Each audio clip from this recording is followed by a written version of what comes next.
Hello, everybody, and welcome to what should be a very fun stream tonight. I'm joined Mhm. here with my buddy, that guy, Matt. How are you doing, Matt? Doing great, man. It's always great to be here. Oh, yeah, man. I love doing these, just coming home from work and just relaxing, having fun. Doing Yeah, this on a Thursday night, changing it up a little bit.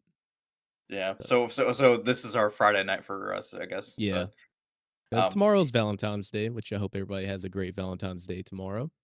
yeah. And instead of reviewing Heart Eyes, we thought we would tackle another like tropey thing in the genre. Obviously, with the Final Girls, the sweethearts of the horror genre, I guess. So And dude, I have to give you a big shout out for this list.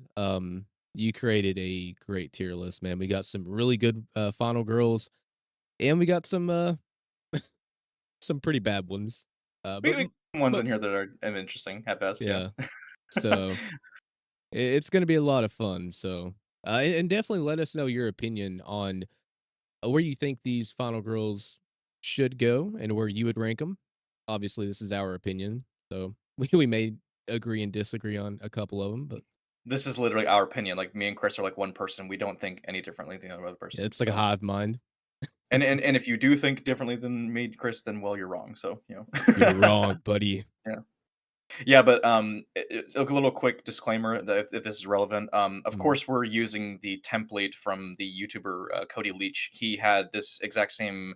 Not the exact same list of girls because we actually have a couple of girls that are not included in his list, but we are using the same categories as far as like Scream Queen being the absolute best of the best, and then of course you have the bottom, which is rooting for the killer. So obviously this is inspired by that list itself. And we have 50 girls. It took me a while to come up with like this many, and I even Mhm. had to ask Chris for a couple of girls, and he got some good ones, and he actually thought of some ones that I didn't even think of at first, so that was helpful. So I mean, me and you, yeah, we were actually adding girls until, like, what, last night? So, yeah, I mean, yeah. it's Well, been an we thought ongoing we had thing. the list ready, but then we actually swapped out a couple that were not as interesting. So Mhm. yeah, I'm some of pretty them happy got with what cut we got. like in the movie. Yeah, so but yeah, but, this is our Valentine's tradition, so, yeah, I guess without further ado, I'm like, I don't know, of course, if you guys want to share your thoughts and opinions about each final girl as we go along, we'd love to hear. This is all about a discussion, so, Oh, um absolutely, and of course, no we might go in depth with some of these, so, like, bear with us as we go along, but, yeah, are we ready to get started? absolutely, I think we are. So, excuse me. So, of course, starting off the list, we have, Alice from, Nightmare on Elm Street Part 4 and 5, I believe, Mhm. and Uh, granted, it has been like a while since I've watched the series as a whole, and I remember this character being the best aspect of both of those movies. I would And agree. um, she starts out kind of somewhat reclusive, but then she kind of becomes like more of like a badass, I say, as time goes on, and she like has like that whole montage of like ripping Yes. off stuff from like the mirror and kind of coming to terms with who she is, and she puts on like all that really cool clothing, and she goes to beat Freddy's ass and whatnot. So for Yeah. that alone, I would say she probably ranks in, like, Survivor, if not Bad Bitch, but, what you think? See, I'm a little biased because, I really like Alice. Not saying that you don't, but, I really love her in Dream Master, which basically what you mentioned, she starts off very to herself, but as her friends start dying off, she kinda takes on a little bit of their power is kinda how I view it there, and I really love that montage at the end, like you mentioned, where she's, putting all that gear on. She's had the pictures over that mirror the whole entire movie, and she just clears it off. She really like comes, how do I word it? Comes into her own at the end and goes toe to toe with Freddy. And Mhm, I love say what you will about the film, but I love that third act and the whole confrontation with Freddy. Not many people take it to Freddy and live to tell the tale. So I'm a little bit more biased because I really do like Dream Master more than most people. I would say Alice mhm. is a bad bitch for me. I think she's awesome. I don't like her as much in Dream Child, but I just don't like that movie very much in general.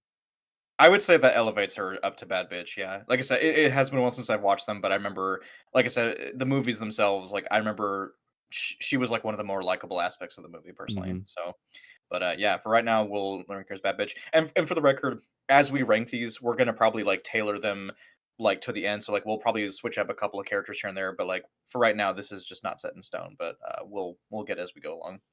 Absolutely. So next we have a more recent addition to the genre. We have Beth Bixler, I think, from Evil Dead Rise, the most recent entry in the series. Um, I personally like this character quite a bit. In fact, the first time I saw the movie, excuse me, I don't know why I'm coughing so much. When I first saw her, I actually thought for a second this actually was Mia, but it's not. Yeah, they kinda Mia have a from Evil similar Dead look, 4. don't they? She looked somewhat similar to her, but like no, this is an entirely different character. And I do like her quite a bit. She's got a little bit of complexity to her. She's kind of like she's kind of like an adult, but she also has like kind of like the mentality of like a teenager who's trying to become an adult and try and be more mature compared to her sister who has children already. She just like many of the girls in this list, she has to like rise to the occasion and take care of her family and try and save who's left over. So, like, is she as iconic as Alice for this case? Probably not, but I would definitely probably put her in Survivor. I don't think I would go any lower than Survivor personally. Um, yeah, I think I agree with you. Yeah, At the end, she really, she has to dig down deep. She does go through a lot. I like that about the character.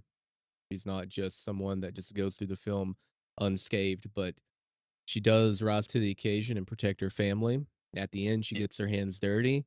I'm fine with Survivor or at the low end of Bad Bitch. Survivor. Like this is also a woman who like takes like a cheese grater to her leg, and Yeah, she's pretty tough. she gets covered in blood by the end. It's like, um, yeah, I'm kind of okay. We'll put her in like the lower end of bad bitch for right now. I think that's fair. So Fine by me. I I like like her that quite a bit. placement. Yeah. Next up, we have Dana Polk from The Cabin in the Woods, and I know this is a movie that you're not too crazy about, are you? Yeah, I don't really love it, but it's been a minute since I've watched it. So I do kind of remember her a little bit, but not that much. So I'll let you kind of take the lead on this one.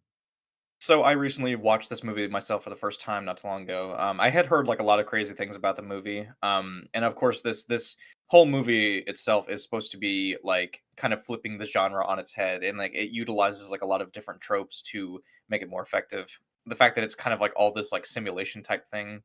And Dana, like the first scene we're introduced her to is that she's shown to be like in her underwear, and like she like basically says that she actually had an affair with one of the professors, I believe, to pass an exam.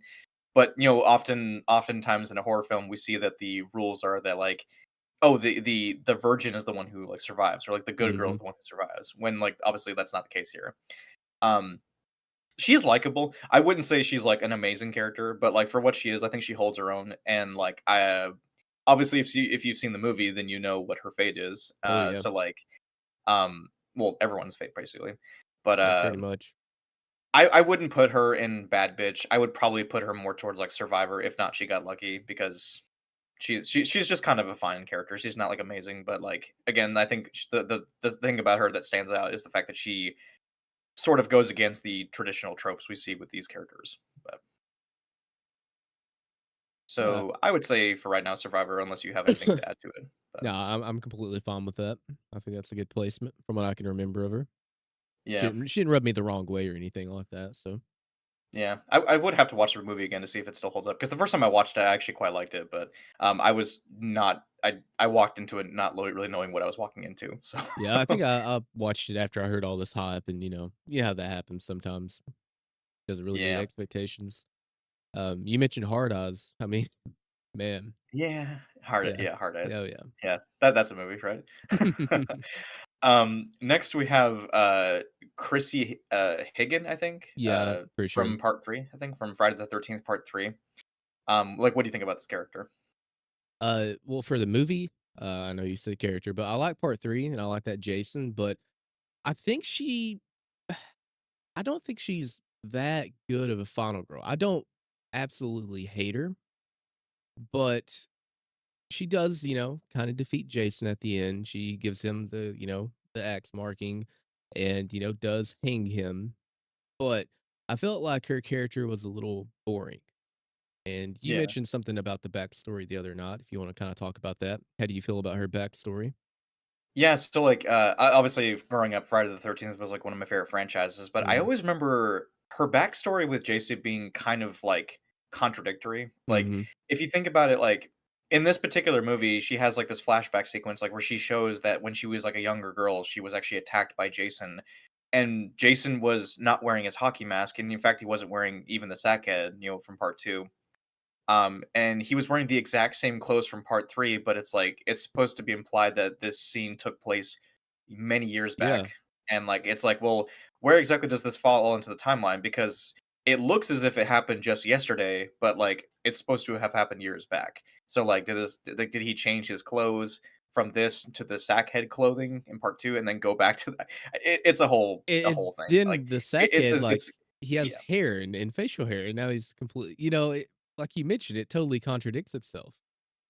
It just more came across as like it came off as kind of a blatant attempt for like a character to have some history with Jason, but it really feel like it didn't go anywhere. Mhm. So, compare that to Alice. Like Alice, like I mean, we'll get to her later on, but I just felt like she just was like she's fine. I mean, like she's not remarkable really in any way besides like what she does to Jason at the end. She gives him the axe mark, but Yeah. I don't know. Beyond that, like I like part 3, but it's kind of a mess in some areas. But Oh, yeah, I agree. That 3D is a little messy itself. so, just because of the fact that she's not as remarkable, I'm gonna list her in the survivor character, but, like, the low Low end of end. survivor category. I'm fine Because with at it. least because she does at least survive the end of the movie, but, I Mhm. mean, that's not saying too much, so, um next up, we have a much better final girl, in my Oh, opinion, yeah. from part 2, Ginny from Friday the 13th, some of which considered to be one of the best final girls in the entire franchise, and I would actually agree with that, Yep, so I do as well. I think she's very resilient. I like her attitude. She doesn't really take a lot of shit from nobody. mhm, But and then also she's has a good personality. She's bubbly in some ways, but uh, the fact that we get that classic scene with her with the sweater, Pamela's sweater, that is such an iconic moment. And that mhm. showdown between her, Paul, and Jason. She's just to me a damn good final girl. I've always liked Jenny every time I've I watched think the film. I think even the way she's introduced is kind of fun. How like Hmm. she arrives to the camp late, her car is like Having kind of like trouble. it's like smoking and whatnot, and she's having trouble. And it's like she seems to not really have as much control at first, right, in her life. Hmm. Or maybe she's just like slacking. But by the end of the movie, that's like completely opposite. She's like taking matters into her own hands, and like there are a couple of moments where she admittedly does get lucky with Yeah, Jason because there's like one scene where she's underneath the bed and like he's like standing on top of a chair and it and breaks. like it breaks and then he fucking like falls and breaks the goddamn pitchfork. It's funny. But beyond that though, Jenny, she's resourceful, she's quirky, she's fun. She utilizes Jason's empathy and like innocence against him with the Against him, sweater and yes. whatnot. I think that was pretty clever. So, like, yeah, it's damn shame because I really would have liked to seen this character more, and I was hoping she Yeah, would actually come back for part 3, but, I mean, her fate just is never really known. I mean, like, yeah, does she just, spend the rest of her life in a hospital? I don't know. yeah. I always wonder what But happened to Paul as well. that being said, however yeah, Paul too, actually, I don't know if he ever died or not, but Yeah. that being said, like, I'm leaning towards bad bitch category. Maybe a little bit lower on the bad bitch category. I can't quite say she's a scream queen, but she's definitely like in bad bitch category for me. No, I agree with that completely. That's where I would put her as well. Is she better than Beth? I think so. I think so. I'll put yeah. I know we're not supposed to be doing it prematurely, but I want to kind of do it right now. And for the record, as we're ranking these, it's important to remember that like this is just our opinion. So if you Oh, guys would yeah. rank them higher or lower, just know that like this is all just a healthy discussion. Yeah. Um, we're not trying to be a hive mind. We just like to, some people might rank these characters higher, some might rank them lower. Yeah, So, definitely let us know. Let us know live or on the playback. ooh, I see one that I know people. Everyone knows where this one goes, right? Oh, yeah, absolutely. No, I'm just kidding. Oh! Yeah, Rooting for Laurie that man Strode. right there, Laurie Strode Michael. for Halloween, right? She's an absolute icon. Now, there is some caveats to this character in some of the different versions that we get with her, but like, I can explain my version unless you want to go first, Chris. I can talk a little bit. I may add on to what you are about to say later on. Obviously, Jamie Lee Curtis. I mean, Halloween, the original film. I think she's really good in that. Even though, yeah, her character maybe doesn't do a whole lot, but just her performance in the film is really well, um God, her screams. I mean, literally the definition of a scream queen, and she would go on to do some other things like Prom Night, Terror Train, a bunch of other slasher films after Halloween, but Laurie Mhm. Strode, I think she's perfectly fine in the original Halloween. I even like her in 2, even though she Yeah. doesn't do a whole lot. She's pretty much in a comatose state. Um, but I think, and I'm not trying to steal your thunder, I really like how she's done in Halloween H2O. If you want to come Yeah. in and, talk about that as well. I personally think that, like, and this is more to do with the fact that I think she just evolves throughout the series because Mhm, you have her first 2 film counterparts where she's like she's just the girl next door. She's like, a caring, loving, babysitter, and she just simply is the good girl. And then, like, when you get to H20, which is my favorite version of Laurie Strode in the entire saga, including the new trilogy we got, I mhm. think that she is just at her most badass, yet probably also her most broken state. I think seeing her and how she, like, has, like, visions of Michael, yet by the end, she basically is just like, "You know what? I'm done with this shit. I'm gonna take you on head on, that way you'll never have to chase me ever again." Like, that was, like, for me, that was my favorite iteration of the character, and and like I said, I had known about Laurie and her legacy before watching the franchise for the first time this past year, but getting to H20, I was like, "Oh my god, this Mm. is the Laurie Strode that I love personally." So, It was good to um see her take the fight to Michael finally, and unlike Halloween 2018, where she's, like, wanting Michael to, escape, Halloween H2O or 20 years later, uh, she is trying to actively avoid him, but it just so happens that she just cannot stop it, and she finally comes to terms with it, and that 3rd act, whenever she hollers out, "Michael!" That's so badass because the start of the film, like I said, she's having these visions, like you mentioned, she is mhm. still kind of traumatized. And to have the 3rd act, her finally confront Michael, I love that 3rd act. And I honestly, as much as I love and adore Halloween Resurrection, I mean, come on, top 5. Oh, yeah, yeah. The The series, film that totally carried on after this mhm, one, yeah, totally, yeah, the yeah, series could have ended with the ending of Halloween 20 years later. I think that is the perfect bookmark to the series, in my opinion. I love that yeah. confrontation. So that's my favorite interpretation of Laurie. I think they kinda overdid it in Halloween 2018, and, Yeah, it kinda goes little more, uh, and kills and ends. It's weird character progression, but yeah. It's kinda funny because, like, in my opinion, it's like, if we take the first 2 films and H20 and, like, made them into, like, its, like, own trilogy, it mhm, could be seen by some people as, like, kind of like a fitting trilogy, at least in this particular franchise. Because, like, obviously, this franchise, even though a lot of the entries are numerically done, it seems to kind of be like there's, like, a lot of different timelines too and things yeah. that can be, You can switched kinda up. pick your adventure, if you will, you know? So to speak, yeah. But Mhm. needless to say, like, yeah, even though, like, I think that this character has gone through different iterations throughout the years, I think that she, above all else, she's still a scream queen. She's still iconic, and Absolutely. she's. I know that obviously, like, that's not surprising to anyone. I think most people would probably put her up there, but yeah, Laurie Yeah. Strode, Pretty absolute unanimous. great character. Scream Yeah. queen. All right, Annie. Now I get your famous chewing. Now I get your famous squealing.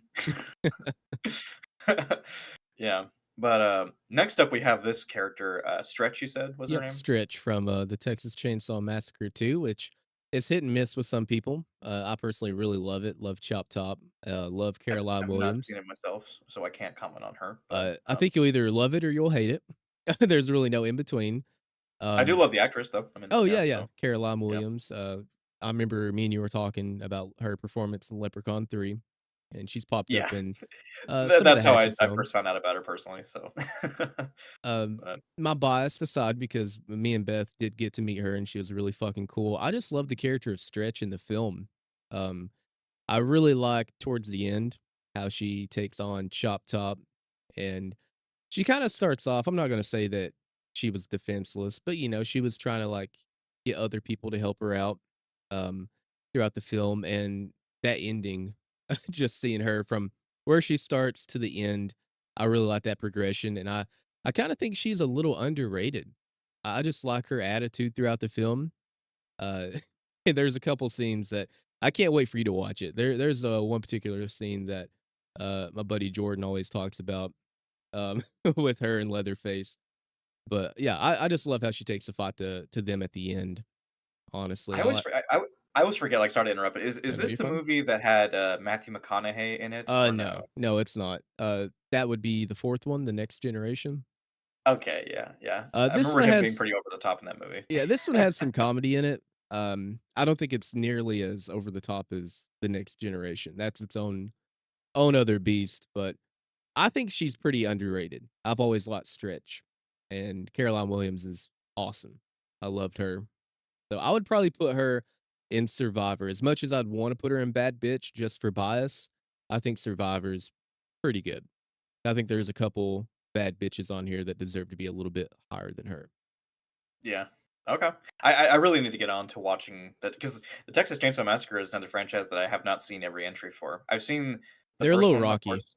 I've seen bits and pieces of like the other ones. I've seen Texas Chainsaw 3D. I've seen the remake and the prequel to the remake. I've seen Leatherface, the Netflix movie. Mhm. I've heard like a lot of mixed things about a lot of the other early entries, so I need to get on that at some point. But Yeah, I like Stretch. She's a sassy character that doesn't really take a lot of shit. So I yeah. think you might would like the second film. I don't know. Just depends. Okay. Especially for this actress alone, I would give it a chance. But next we have Wendy Torrance from The Shining. I love this movie first and foremost. Mhm.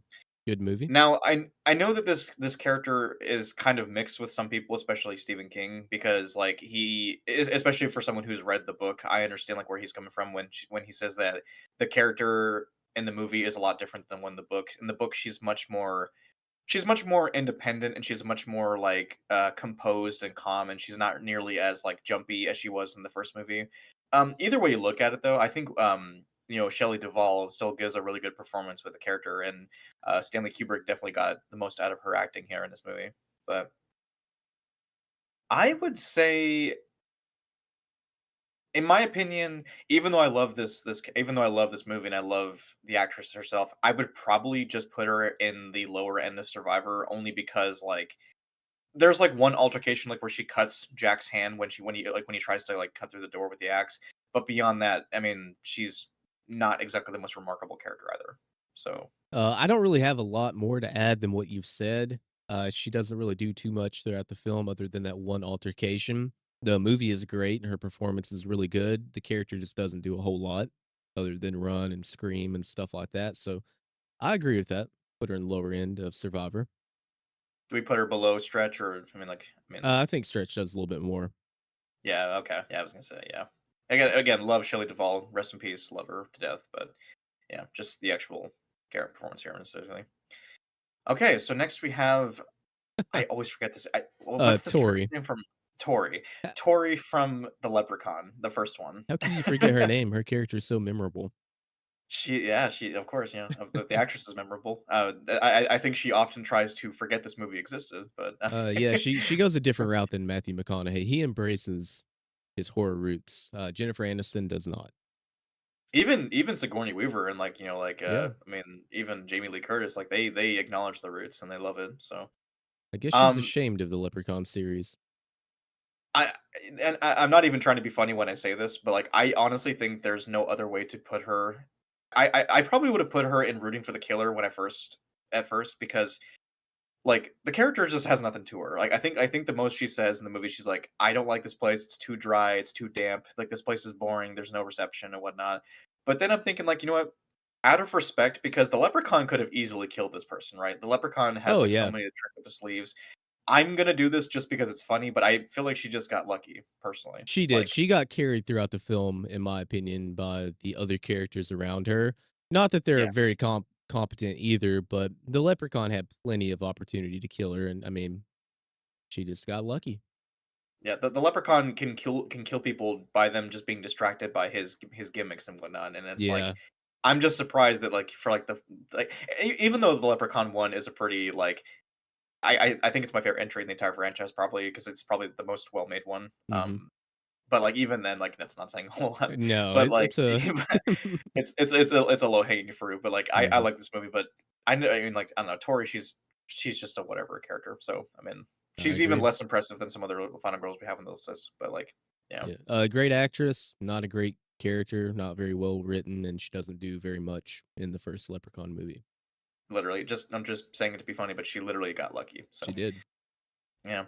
Next, we have one that, like, Hello, some Beth. people wouldn't probably consider a scream queen, but I did only because I consider the first movie in the franchise to be a horror film. It's bordering on being a horror sci-fi film, but it is Sarah Connor from the Terminator franchise. I love this character. I love the actress. I love the character itself. I think she has a great arc from beginning in Roots, like where she is like just basically a waitress at a diner, and she becomes like this rugged, badass Marine type character as the series goes on. She becomes battle hardened, and like there's different iterations, like where she has like PTSD. I love Sarah Connor, and there are times like where I would put her on par with like Ellen Ripley, and if I'm being honest. So, um, I don't know if you have too many strong feelings about this, but I would personally put her in Scream Um, Queen and no lower than Bad Bitch. No lower than that. So, so for me, I haven't watched the, Terminator movies probably as much as you. I did watch T2 a lot. It was always on TV. Really thought she was badass in that film, and I think I've only seen the first Terminator once. I need to go back and watch it. Um, outside of that, I'll be back. Yeah. I would be back. Outside of that, I don't know, like, too much about her. I mean, I know what I know from the second Terminator film, obviously, but I'd like to see Mhm. more of her. So I'm letting you put her in Scream Queen because I know, like, even though I personally haven't watched those films very often other than the second one, I know that the people that are fans, the Terminator fans, they love and adore Sarah Connor. I mean, she's even, like, referenced throughout other films, from what I remember, is it Scream 2? Is it Randy that I think references so, her? yeah. Uh, Yeah. so You got a Sarah Connor thing going on. I like it, yeah. yeah, so, from what I've seen in T2, I thought she was badass. So I'll just say that. I think that she's perfectly fine in Scream Queen for me. Yeah. Like I say, it's kind of like a caveat because, like, it's not technically a horror franchise, but, Yeah, like, but like you I said mean, about the first you Terminator, know, it's more horror than the second and the rest. yeah. Kinda has I some think horror either way you look elements. at it, she is a survivor. So, like, the Terminator could be seen as the antagonist or the villain, so, Mhm. obviously, yeah. No, but obviously I would go no lower than Bad Bitch, Yeah, so, I yeah. think most people would agree on that. Next, we actually have a surprising one. This was a movie that I watched a couple years back. Aaron from Your Next, the home invasion slasher film, I think from 2013. Mhm. Um, and in my personal opinion, she is easily the best part about this entire movie. Yeah, she So, is. That shocked me, man, that she just turned out to be this badass who just took it to these killers. I yeah, mean, she made like them look weak. she kind of starts out like you don't really know too much about her. She almost comes off as kind of like an Ellen Ripley type character, where like in the first Alien, you don't know like who the Main central yeah. protagonist is until like the cast starts getting dwindling down, and then like obviously as time goes on, you realize it's like Ripley. This is kind of a similar situation with like Aaron, where she just like all of a sudden turns on badass mode, Yep, and she just just that is switch. fucking these guys up. Like Mhm. in like obviously like the scene that I tend to think of is the The scene with the blender and blender, like how she yes. like yeah like it's so gross, but I love it. That was fucking gnarly. Yeah. Yeah, she's my favorite part of the film as well, and I'll never forget, when it first came out, I was telling people, because I was on a channel called Late Night Frights where we would, like, do horror battles where we compare films. I compared, The Strangers, the original film, and You're Next, and I think maybe I'm remembering this wrong. I think I said I like The Strangers more, and people got mad at me. So I have flip-flopped on that. I don't dislike the first Strangers movie. 'Cause I actually, we talked about this, last night.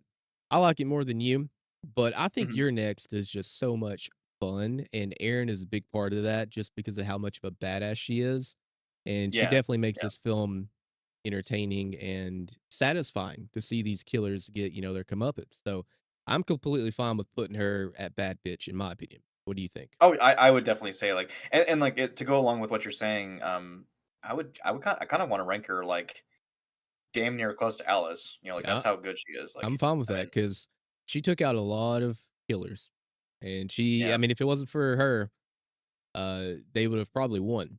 Killers would have, done their job. Yeah, and this is coming from someone who like I've only seen the movie one time, so take that with a grain of salt. But like I Mhm. do like Your Next, but I'm not like super crazy about it. But like I said, like the one thing I took away from that film was like man, I wanna see Erin in another movie at Mhm. some point. Like, it would be so cool to have her come back in some capacity. But, 'cause I think wasn't she, like, arrested at the end of the movie or something like that? I mean, I don't think I she was killed, wasn't she? I think But so. It's been a minute since I've watched. I think she was arrested.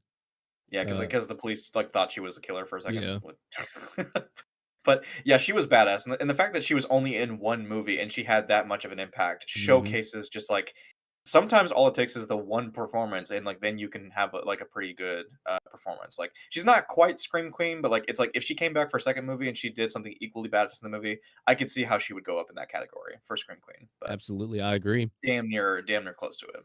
Mhm. So next we have another one that probably people don't think about very often, but I randomly thought about it when I was making this list, and that's Clarice Starling from The Silence of the Lambs. I love this character quite a bit, actually. I love this movie as a whole. I think it's fantastic, Yeah, it's and such a good I movie. often I often feel like Clarice actually is one of the more underrated or underappreciated aspects of the movie, just because she's simply a complex and likable character.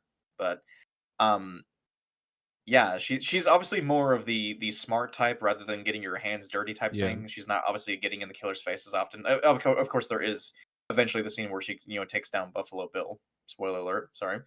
Yeah, the movie's been out for a long time. You guys have had time to see it, but Had I plenty of I time. actually like this character enough to put her in. Now, granted, she is in the sequel, Hannibal, but I think she's at her strongest when she's in the first movie. And in my opinion, she's so well written and so well done that I actually would be I'm bordering on being either bad bitch or scream queen, but I want to put her in scream queen, just in the very low end of the spectrum. So Yeah, I'm okay with that because I really do like her character. I do like how you mentioned that, she doesn't get her hands dirty too much until, the Buffalo Bill thing, but she uses her mind throughout the film, you know what I mean? She's a very smart character, very well written, and I like her banter, between her and, Hannibal Lecter. yeah, Great she's fucking just a movie too. great movie. Yeah. How do we begin to covet Clarice? Very Love that. quotable, you know what I mean? Everybody knows that quote. Put the fucking lotion in there. Sorry. I love that movie. Gotta love it. Oh, yeah. Next, we have Jess from Yep. the original Black Christmas. So I did not include and the remake or the other remake. So Good choice. I think Jess is probably the best character out of all the films, in my yeah. opinion. Now Really, really this like is Jess. this is a bit of a complex thing for me because I do like Jess quite a bit, and I like the actress, of course. I think her portrayal in this movie actually is really well done, especially during some of the phone conversations. Like her facial expressions really are just so well done to the point like where I'm convinced that she actually is receiving these disturbing phone calls from the killer. Mhm. That being said, besides I think cutting Billy's hand like one time, I think that's like the only time we see her do really much of anything besides that one altercation. So like I'm tempted to put her in Survivor, maybe the lower end of Survivor, but beyond that I think she also is a pretty good character, but I just wouldn't say that she's like rising to the occasion in like the biggest way possible, not super over Uh, the top. yeah, I would have to agree with you. If we put Wendy up there, I feel like we have to put Jess, in the Yeah. lower end too, like you mentioned, she doesn't get her hands completely dirty throughout the film. It's more about the performance, which was phenomenal. Me and Mhm. you both adore, the original Black Christmas.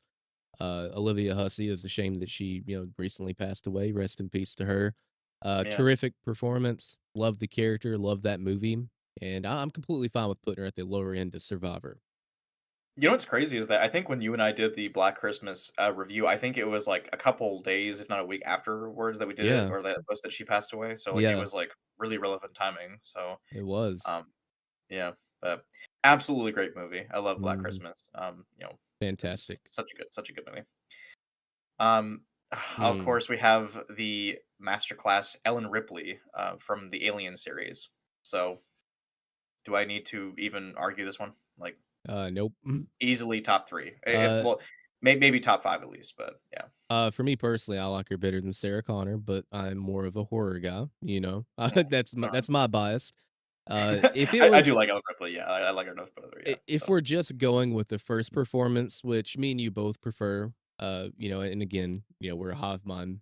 Sometimes we both prefer the first Alien film.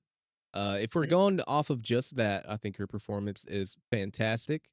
I think she would easily land in Bad Bitch, bordering Scream Queen, but it's really her performance in Aliens that, just like Ash, with Bruce Campbell. if you just take the first film, he's not really, and I'm not comparing the roles exactly because I think Ellen Ripley is much more of a main character in the first Alien than Ash is in The Evil Dead, but takes a movie, or 2 for them to really come into their own and be their prime self, especially with Ash. It took him Evil Dead 2 and Army of Darkness, but I I agree. really I think think he really started to come into his own in the second one, and again, I haven't seen Army of Darkness, but I'm willing to bet he's even better in that movie yeah, he too. is just how he was at the end of Evil Dead 2. He is just that full-fledged in Army of Darkness, and with Ellen Ripley, she's great in the first film, but Aliens, her taking on, the being the protector of Newt throughout that film, and this is a film that has multiple Marines, which a lot of those characters are great characters.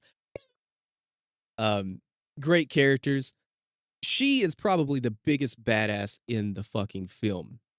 And that is Oh yeah, saying something, and just her protecting Newt and what she goes through in Aliens, that 1-2 combo of the first film and Aliens, those 2 performances, I fucking love Weaver and Ellen Ripley. I think she is undoubtedly a scream queen in my opinion. get away from her, "You you bitch!" bitch! Yeah. You bitch! Yeah. No, I love her. I love the scenes with Newt, especially. Like in obviously, Aliens has like a lot of calls and like themes like surrounding motherhood. Of course, this is hinted at even in the extended cut, where I think it was revealed that Ripley had been in cryosleep for so long that she actually found out that her daughter actually had Yeah, passed away, and like that Amanda. was really hard, and it took her. It obviously hit her like a freight train because she never even got to say goodbye to her. And then of course, like Newt comes into the frame and kind of finds like a purpose to kind of like keep going and like protect this little girl. And of course, also there's also the whole thing with the queen alien and like like that whole thing could be tied into motherhood. But it's like mother versus mother. It's really cool. But Mhm. I mean, those two films alone, like I know that people don't really care for yeah, later installments. I know that 3 some and people are mixed 4. on Alien 3 at best, and I personally don't care for Alien Resurrection. I think that Me either. sometimes it can be funny, but those 2 films, in my opinion, do not tarnish the first 2 films, like, No. at least not to the extent that some people do. I still think that no matter how you slice it, Alien and Aliens will still always be great films, you know? Yep, and her performance is top notch throughout both. Yeah. And the thing is, even in Alien Resurrection, I don't even really consider it to be Ripley. No, it's a clone, it's it it's doesn't a feel like literal her. clone, but, like, it doesn't feel like her at all, so, I I don't agree really on count that. that. Say fork. Fuck. That's, like, the one scene, like, where I actually laughed at in Resurrection, but yeah. Next, we have, I believe this Julie? is Julie from the I Know What You Did Last Summer, the first 2 films, and I believe they're in talks to get her back for the reboot/remake, whatever they're planning to do, so it might even be a sequel to the original, I don't Like a know, legacy but sequel, possibly? yeah. The film itself, I admit that I have a bit of nostalgia for because, like, alongside Scream, it was, like, one of the first few slashers I got my hands on, and Mhm. so, like, I know by today's standards, it's, like, really cheesy and corny, and, like, I think some people even will laugh at the idea of, like, a fisherman being the killer, but I like this movie a lot, honestly. You could say you And were I hooked. yeah, exactly, I was hooked, yeah.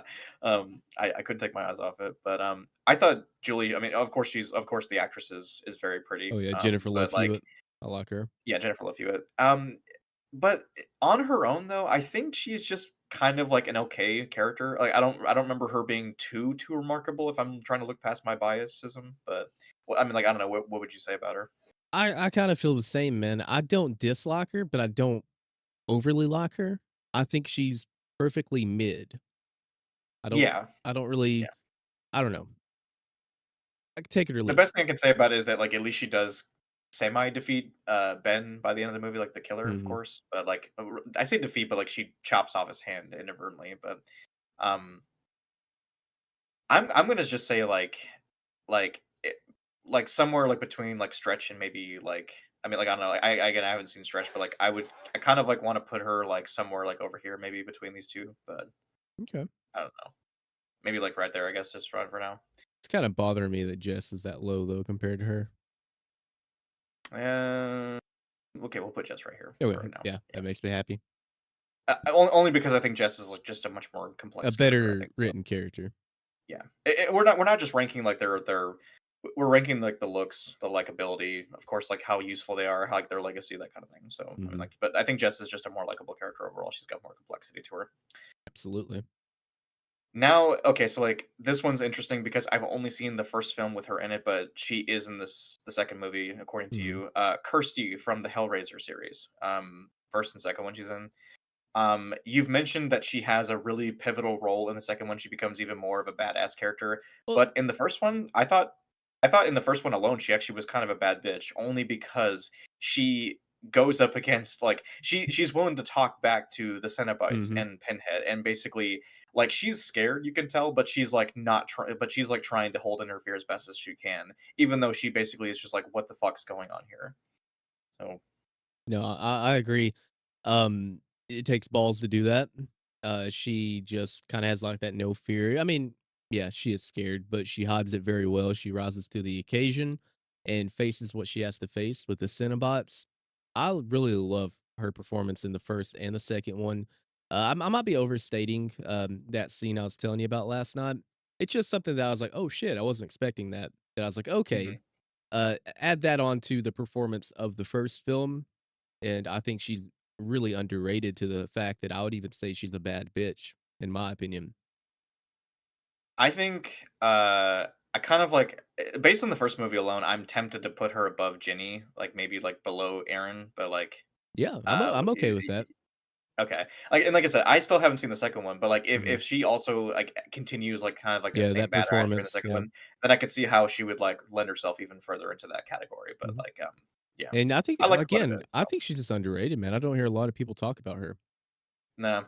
I know that some people might say, like, some of the acting from her can be a bit quirky, but it's like, I don't mind that too much because, like, I know that I think the actress, like, was an actual teenager, and I think she's supposed to be playing a teenager anyway, so I think it can come off as that way on purpose, but I don't Mhm. know. I love it. I mean, I like most of, uh, Clive Barker's work. I mean, this is the same guy that brought us Candyman, so of course I love it. Absolutely. So, next we have a more recent character to the rendition, 2022's Smile. This is Rose Cotter, the main protagonist in this movie. Now I'm gonna say like this is a bit of a tricky thing to put in because like if you've seen again I don't want to try and spoil things but like spoiler warning if you want to if you don't want to know what happened skip like mute it for like the next 20 minutes or something like that but like next mute it for like the next 2 minutes if you need to but essentially this character by the end of the movie she's dead right. Yep. That being said, like, the performance and, like, the way she deals with, like, the psychological nature of the movie, I think is actually done very well. The fact that this is the daughter of Kevin Bacon, like, she actually proves that she's a capable actress, and I think that some people really underestimate just how hard it actually is to pull off this type of emotion consistently throughout a 2-hour film. Like, constantly having to be tearing up and crying and, like, not and making it so that it's believable and not just annoying, and, like, I think this actress pulled it off very well. Um, Again, she's got a bit of complexity to her. It's a bit hard because, like, obviously the entity she's going up against is a psychological demon, but, Mhm. I don't think that takes away from the fact that she definitely did try to overcome her trauma, um, even by the end of the movie, obviously knowing her fate, but I still think that she did very well, but I'd like to know what you think, Chris. I would have to agree. I think the reason why I kinda like the small movies, I don't love them. I think I like them a little bit more than most people, is it does take that psychological, like, effect on the main character, that torment, which is a thing that I really like about Evil Dead 2 and, the character of Ash, he goes through hell. Uh, the Deadites absolutely fuck with him. I like that kinda psychological torment, Mhm. for the characters to go through. You don't want them to go through the entire film unscathed, and I really thought that you said her name's Rose, right? So, yeah. I think she went through the ringer. I really liked her performance throughout the film. Um, I I didn't leave the movie like, "Oh my god, that was an amazing performance," but I think that the character was pretty decent. Um, Yeah. I did like the performance, and I think the movie's pretty good. I enjoyed it for what it was, but I admit I'm attributing a lot of my likeness for this character based on the performance, not so much the actual character itself, but, right, right. Yeah, um, yeah, yeah. yeah, The uh, performance definitely to me outweighs the character. So I would yeah, probably say if I had to, and this is kind of contradiction, because she don't really survive, I would put her at the low end of Survivor. What do you okay, think? yeah. I'm okay with that actually, yeah, I'd say. Um, Now is she better than Wendy though? Like, does she give a more convincing performance than Wendy? Now Oh some people no. might think like, no, but just because like when like Shelley Duvall is a great actress, but Hmm. or was, but yeah. I I would say that just because she's like still a fairly new character, I'm willing to just like put her still on the lower end below Wendy, only because like she doesn't quite have that legacy yet, the same way that Mhm. Shelley did. But I'm okay with putting her in Survivor, even though it kind of contradicts the fate. But the point is, yeah. Absolutely. So, this is another one. This is Mia Goth's Maxine from the what I will call the X trilogy: X, Pearl, and Maxine. Uh, This is gonna be an interesting one because I personally think that Pearl, is the most interesting character between her and Maxine. I think Maxine, she gets more screen time than both characters out of the 2 characters, obviously. But, I definitely prefer the Pearl counterpart, and that being said, I would say that she's probably a survivor. I mean, like, she does do some badass things, that could probably put her in bad bitch, maybe on the lower spectrum, but, like, again, she is still a bit of a fairly new character, so I'm willing to put her in maybe, like, mid-tier of survivor, personally. From what I've seen, I've only watched X, so I can't really comment too much because 'cause I've not seen Maxine. Okay. I would agree with you. I do remember the ending of X, and she had to get her hands dirty. The head getting ran over was pretty badass. I'd Yeah, put her out in the middle Survivor. yeah. I'm fine with that. I still think I like Jess more, but, like, Yeah. Maxine, she does have a bit of complexity, and she's got, like, an interesting backstory and whatnot, but, like, I just think that in this particular case, like, the actual antagonist of X with her prequel, it just is a better and more just frankly more interesting character personally. Mhm. But, yeah, I'd have to, like, watch, Maxine again, see if that maybe changes things, but of course, we have, one of my, sweethearts from, Friday the 13th Part 6. This is Megan. I have such a interesting thing with this because I love Mhm. Megan, obviously, but, like, I also think that where she might land on the list might be contradictory at the same time, but, of course, if you guys don't know, Chris and I tend to have, like, a similar interest when it comes to this, but we both think that Friday the 13th Part 6 is the best one in the Yeah. series. Yeah, I really enjoyed So that one. but as a result but even then, like, even though I love Megan, I wouldn't consider her the best final girl in the series, even still. No, she's a very good support. You know what I mean? She's not really hey, she's gonna take control and defeat Jason, but she definitely helped Tommy throughout the film. Yeah.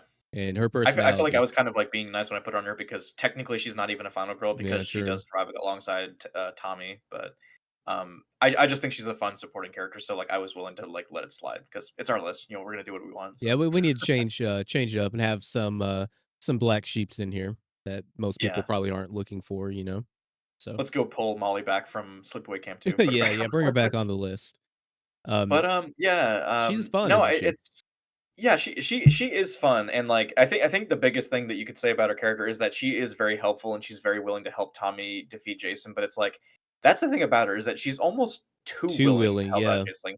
Like, she sees this guy locked up in a jail cell, she hears him the name Jason, and, like, she gets interested, and now as a result, she's like, "I gotta help out this Tommy guy because he's cute." I'm like which, I agree, Tom Matthews, he's a handsome guy, but, Oh, you yeah. know but, yeah, no, it's, like, but beyond that, it's like I have to wonder, like, if she was at the camp and not with Tommy that entire time, would she have gotten killed by Jason? Because, like, even during the climax, like, when, like, Jason crashes through the door of the cabin, he grabs hold of her face, and it looks like he's about to kill her, but then Mhm. Tommy, gets the distraction away from her and gets it back onto him. So, like, it really makes you wonder, like, yeah, she's supporting, but, like, she probably would have gotten killed if it wasn't for Tommy. So, Yep, absolutely, and she kinda got lucky, mm, but at the end, she did kinda help defeat Jason with the propeller.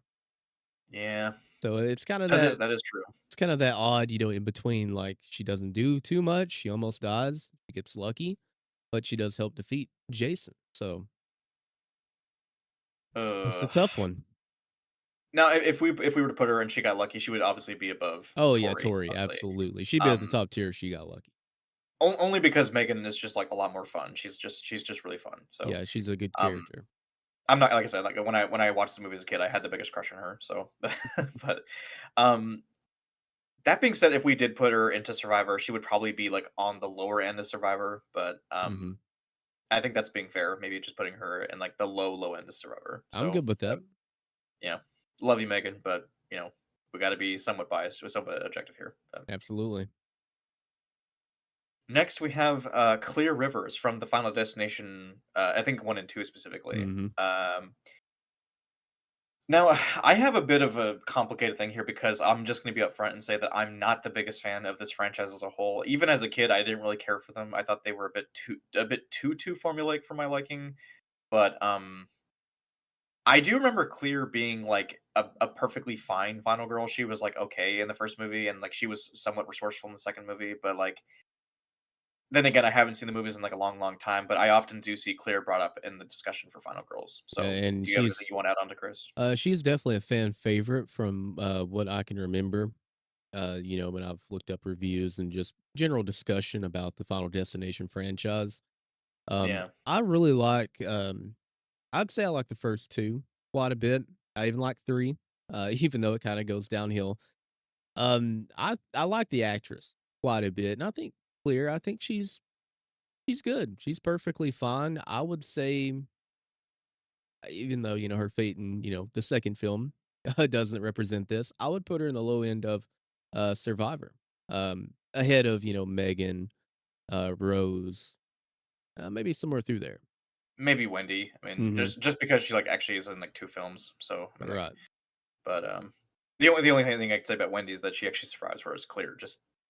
Yeah. But oh, that's not a spoiler. Look, everyone in this franchise dies, whether they die in the first movie or they Yep. die in the second movie afterward. Like everyone dies. Yep. Death always comes for you. Yeah, you can't change fate, people. Oh, Now this one, ooh, got a good Sienna. one. This is the final girl from Terrifier 2 and 3, and like I adore this character. I think she is a bad bitch easily, if not Scream Queen. I want to put her in Scream Queen, but I'm not. I know you haven't seen Terrifier 3, and we'll get into that in a Mhm. second, but like I don't want to put her in Scream Queen just yet because I probably think she needs maybe like one or two more films before she solidifies herself as one. But she is easily a bad bitch. She was a bad bitch in the first in Terrifier 2, and she was even more of a bad bitch, I think, in the third movie. So, um, I love this I love the actress. I think she's a moful, and I think she's just badass. But yeah, I mean I don't know. Do you have any comments regarding Um, like the second movie at least? yeah, so I watched Terrifier 2. I liked how the production value was better, in 2 than I did the first film, but my favorite part was Sienna. I think, uh I think she is a bad bitch. I've not seen Terrifier 3, so I can't really Hmm. comment, but I've heard that she just is even more badass in that film, and hopefully, 4 just cements her into that scream queen status. But no, I completely agree. From what I've seen, she's a really good final girl Yeah. and badass, and I'm really excited for Terrifier 3, actually. I don't Yeah. love those films, but I like some of the performances and the gore and stuff like that. I think what's interesting about Sienna though is that like it's almost like her character does kind of like a reversal in the movies where like some might say, like, the first movie is when she's kind of like the Laurie Strode character, where she's kind of Mhm, like, um, she's like she's unknowing to, like, a lot of the horrors that are going around, and it's only, like, when she meets the killer that she has to kind of, like, rise to the occasion. I would argue that she's more of a badass in the second movie because like, that's when she's, like, taking on art more mhm, so, than in the third one. But the third one is where I think she's the most emotional, and I think that's, like, where she shows the most character in mhm. that movie particularly. So, like, Oh, I think that's, like, why even though she's not quite as badass as she was in the second one, she's still badass, don't get me wrong, but I think the third one is where she, like, obviously shows, like, a lot of emotion, and that adds to her character and makes me feel more sympathetic for her. But, yeah, give it another entry or so, I could easily see her being in the low end spectrum of Scream Queen, maybe below Clarice, but okay, so you're Chris. saying that basically she has the badass performance in 2, and then, the performance, the emotional, character, performance in 3 is Yeah, what you're saying. So, and okay, that's good to have. and the thing is, it's not that she doesn't fight back in 3, she still does fight back, but, Mhm, like, obviously, like, the fights in Terror 2 are more drawn out, right. and, like, it feels more grand in that film, but, like, it's definitely in part 2, like, where, like, things kinda take more of a backseat, like, where we get to know her more emotionally and, sympathetically, but, Yeah. yeah. No, Hell I yeah. like her quite a bit, so I could see her being a Scream Queen within a couple more entries, if not 1 more entry, but Yeah, man, I've heard a lot of good things. A lot of people like her. She's definitely a fan favorite. yeah. And she definitely, doesn't take shit in the second one. There are some people who, like, try and interview her over her past trauma. They're like, "Hey, you wanna come on the talk show?" And she's like, you wanna talk to me about my fucking problems?" It's just she's got some humor to her, which is also good, so Anyway, Oh, yeah. next we have Sally Hardesty from the original Texas Chainsaw Massacre. I've only seen this movie one time, and I love it. I like it, but I don't love it. So Mhm. like, I don't really know if I have the most attachment to this character as some other people do. But what do you think, Chris? Okay, so, I kinda have a similar thing where I watched the remake, and I think even part 2, oddly enough, before I watched the original. I just could not get my hands on the film. I don't know why. And I know it had, like, this reputation of being so gruesome and visceral. So whenever I first watched the film, I really didn't like it that much because I was severely disappointed. I was expecting a very gory and disturbing movie, but it took me a couple rewatches, especially the one that I watched, the rewatch with Beth. That was around the time the game came out, and I don't know. I really enjoyed the film after that rewatch to the point where I'd even put it in my top 5 horror films. Um, Hmm. just a classic film. Well, for as far as Sally Hardesty goes, it's almost like, the Laurie Strode performance in the first film where she's there, and she has a good performance, but she doesn't do quite a lot of things throughout the film, and Yeah. they're honestly lucky that grandpa couldn't finish the job. That was why she was able to escape. But the performance is so fucking good, even though she doesn't do a whole lot.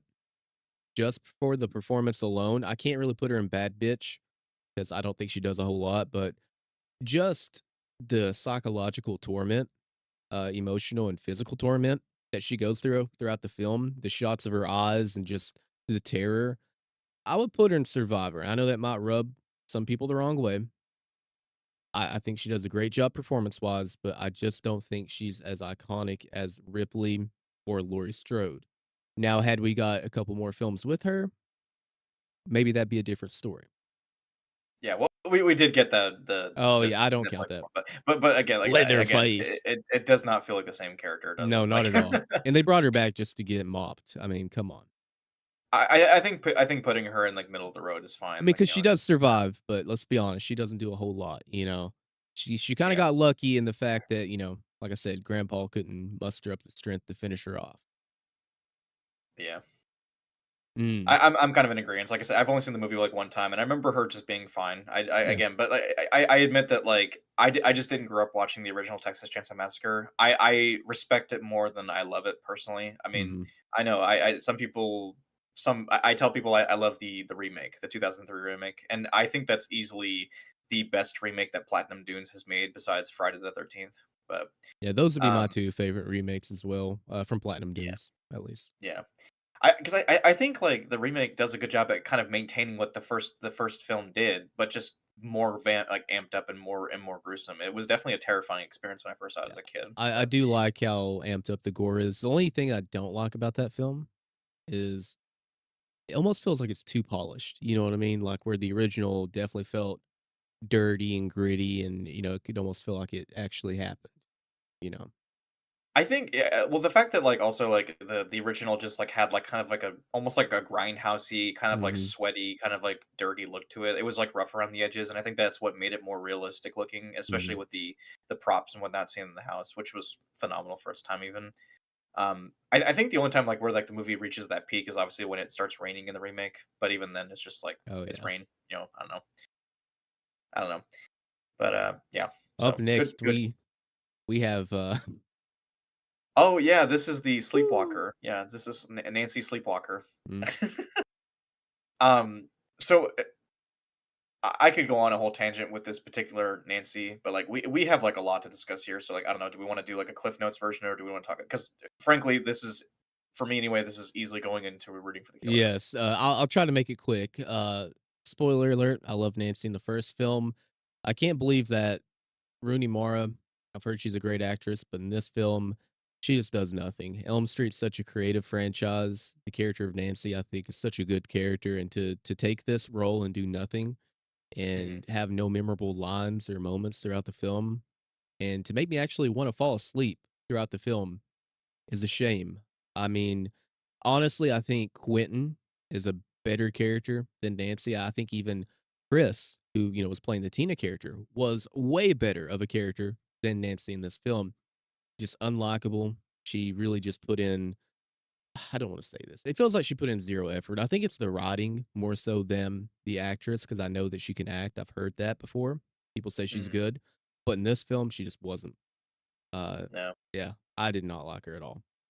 Now, and that's the thing too. It's like I know that some people might say like, "Oh, you just want the same like Nancy from like No, the first movie." I'm like, no. Like, look, if you're gonna do a remake, I kind of want to see maybe you do something different. Maybe you can take the character in a bit of a different direction. You know, you can maybe have the same name, but maybe take them and do it something new. Because like I don't want a carbon copy of the first movie. But, like, this is literally a version of Nancy that is just a nothing burger. Like, she unmemorable. just there's nothing about her that is memorable at all. And, like, I know that some people might try and say, like, well, she has, like, repressed memories and she, like, you know, like, lost her way and maybe she's just not as interesting because she doesn't really remember a lot about her childhood. Like, okay, but, like, is that really a reason for her to just be so boring? I mean, like, I don't like, there's just nothing about her that's interesting in this movie. Like I said, I can't tell if it's the writing, I can't tell if it's the performance, I can't tell if it's because of the acting coach or something like that, or like the director telling her like, "No, you got to be this way. You actually you have to be very stoic and bland." Like I can't imagine the director is saying like that's what you have to be. Like that's our Nancy. Even when she does, like, get told about, "Hey, this is a repressed memory," like, it doesn't even come, like, to, like, as to her, a big revelation, it's just like, "Oh, okay. So this is what happened," Like, there's no, like, "Whoa, what, mom?" "This happened?" Like, there was no payoff to it. She was so bland and just I don't like the way they went with that character. They coulda made her a punk, coulda made her edgy, something that made me want to actually watch the film and be engaged with it. I mean, Yeah. It says a lot, like I said, like when like Chris, like a side character who just like in the original outshines was her. killed off very quick. You know, like, you expect a little bit more because, like, this is a side character, and yet she's just not only is she acting a lot better, but she's trying, and she's just more interesting of a character. You know, maybe not interesting, but you at least care a lot more about her because of her situation, Yeah, but, I uh would have rather followed her, if I can speak, would rather followed her throughout the film than Nancy in this one. I thought Quentin, like I said, was way better. I actually like him as a character compared to Nancy, and it's a yeah. shame. Even what's his name, like, Decker or something like that? Or, like, Oh, whatever he is, like, the asshole character of the yeah. group, you know? Yeah, I even liked him It's better. like yeah, even though he was an asshole, even he just had more charisma and charm to Mhm. him, like, but I don't know. Like, it almost feels like all the cast members, like, belong in, like, a Twilight film or something like that. I don't know. They're all just, like, really and it's not just because of, like, the lighting and how it's, like, thematically dark, but, like, this movie's, like, really damn dark. Like, Yeah, it just like, the lighting in this movie, it frustrates me. Um, absolutely. that's, like, a whole tangent. Like, this is about Final Girls, not, like, the movie lighting, so, um moving on, we have Scout Taylor Compton, who played Laurie in the Rob Zombie films of Halloween. So this character I know has been very, very polarizing. And like when I did my research for like Halloween, like a lot of people apparently do not like this Laurie Strode, and I can kind of understand where people are coming from. Like I said, I don't want it to be like a carbon copy of the original Laurie Strode. Yeah, I kind of expect you to maybe do a couple things different to make her different, but the biggest problem I have with not necessarily Scott Taylor Compton, because I think she actually is capable of acting in both these films. She actually does yeah, elicit some pretty good emotions, and she is capable of showing that. I think in this case, unfortunately, again, it's the writing thing with Rob yeah. Zombie. I Rob think the Zombie writing in can't both write. films, like He can I direct, will he can't say write. again, like yeah, the guy can direct. He just can't write worth for shit. I'm sorry, but like Mhm. and I think unfortunately this character suffers as a result of it, and I think that's kind of like why she ends up being so unlikable because she's portrayed as kind of a bitchy and whiny character. I mean, Yep. giving the fact that obviously she went through like a lot in the first movie, I get it, but I mean, there's potential. So I definitely see the potential for this actress, and like obviously I love her as an actress, but I like her too. um, I don't know. I think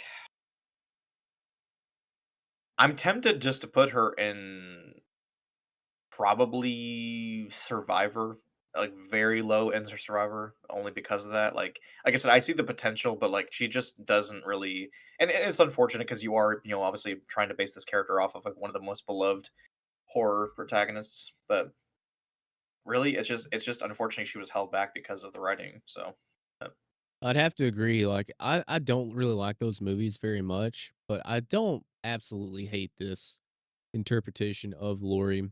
I think it had potential. Um, I liked her better than Nancy, and I'd probably say I like her better than Tori, so that automatically puts her and I'm talking about remake Nancy, by the way, obviously. That puts Mhm. her in the low end of Survivor. Coulda been Okay. more. Coulda been something good if the writing was there. She's not as insufferable as Nancy, but at the same time, she's more proactive than even Yeah, Tori. So like, absolutely. even Tori is more likable than this character. So yeah, That's bad. which is really fucking bad. Mhm, It's so fucking bad. But yeah, um, yeah, no, we can go on about her, but yeah, she had potential, but mhm. again, movies. So next we have one that I think I forgot about this one until you actually mentioned it to me. Yeah, Tina Tina, from Friday the 13th Part 7, The New New Blood, Blood. aka this is the dollar store Carrie apparently. So Tina, I mean, I'm tempted just to put her in Survivor because she does survive the movie, obviously, Yeah, but she she is just does. kind of not really that interesting of a character. That is the main gripe is that she's cool, she has cool powers. I mean, something that Jason's never came across before, and she takes it to Jason. Love the scenes with, Jason's, like, mask, like, the straps on his mask, like, squeezing his head and the ooze comes out. I mean, it was different to see Jason go against a different type of survivor, but in terms of Yeah. character and personality, Tina's just so bland, in my opinion. Uh, Yeah, I mean, she's not very memorable because of that, unfortunately. I even if you were to remove the whole telekinesis thing, I mean, like, it's like, okay, she has this tragic backstory where she Yeah, with her accidentally killed her father. dad because of her anger or, or yeah.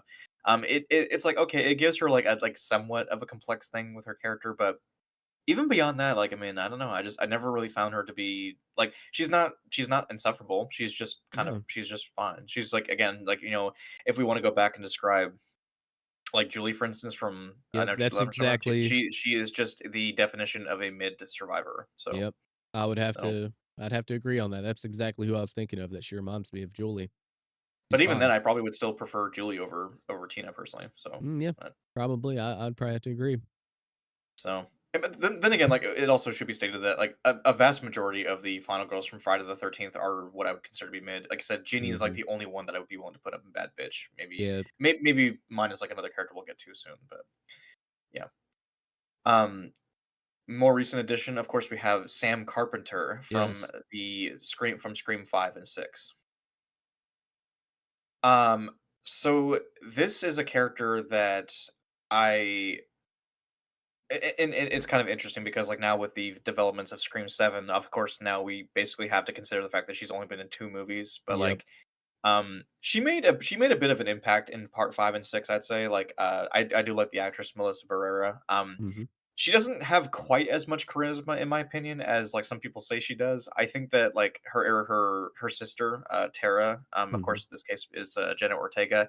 I personally think she's a much more likable final girl, but, Sam's fine. I think she's a fine final girl, but, like, I really don't think she's, like, quite as iconic as some people say she is. Like, people are saying that she's, like, the new best final girl. I don't personally think so. Yeah, I don't agree with that. I think she was okay. I liked her more in 6. Maybe it was just, building on that character a little bit Mhm, more, which I am happy that 7 is going the way that it's going. I think Nev should have got paid for 6. That's unfortunate that that didn't happen, but glad she's come back for 7. But I would have mhm. liked to have seen, you know, the plans they had for Sam and Tara to finally close that chapter. But I do like how 6 kinda did that. It left it in a way that, hey, the characters are at peace. Really like how violent the sisters get. I mean, they took care of business, especially in 6, but she did fuck up Richie. Sam did in Oh, 5. yeah. So I like that viciousness that the characters do have, which I mean, hey, her father is Billy Loomis, so I expect a little bit of that from her. But yeah, I don't think that, she's the best new final girl. I like Sienna way better Mhm. than Sam. So I would put her in Survivor. I I think would that's say, like, fair. maybe at the very least, like, top of Survivor, maybe. I mean, Mhm. like, but I don't think she's quite the bad bitch. I mean, like, she No. definitely is capable of showing that, but, like, yeah, not quite up there, but Maybe if there'd been for more what films, with her. yeah. But, yeah, it's just I also have to take into account that unfortunately, the movies that she is in, like, 5 and 6, like, I don't think they're quite as they're not quite the best Scream films in my opinion. I still think the original 4 are much better in my opinion.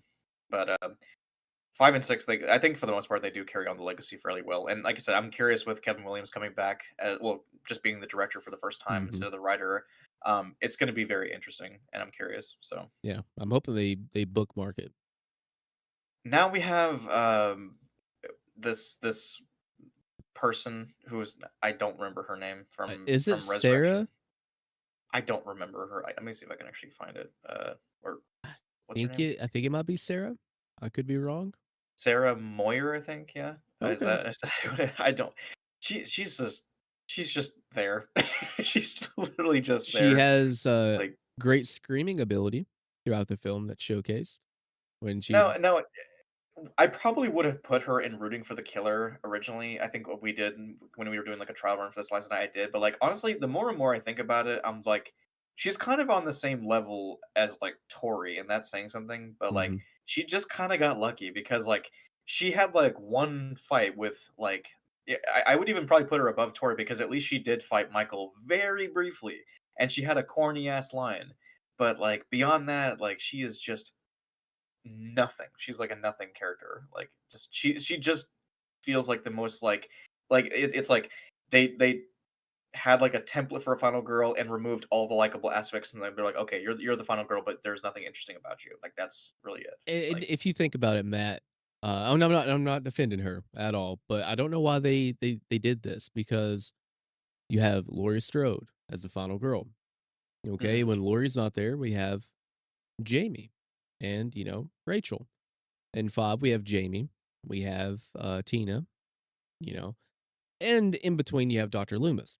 Like with part 6, you have Dr. Loomis, Tommy, Kara, and the only one that doesn't have, spoiler alert, Laurie Strode gets killed in Resurrection.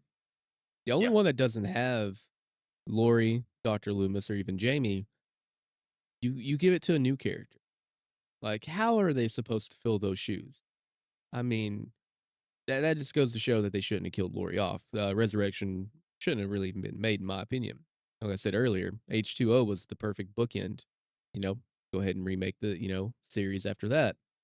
You have this character come in, and I mean, what is she to do?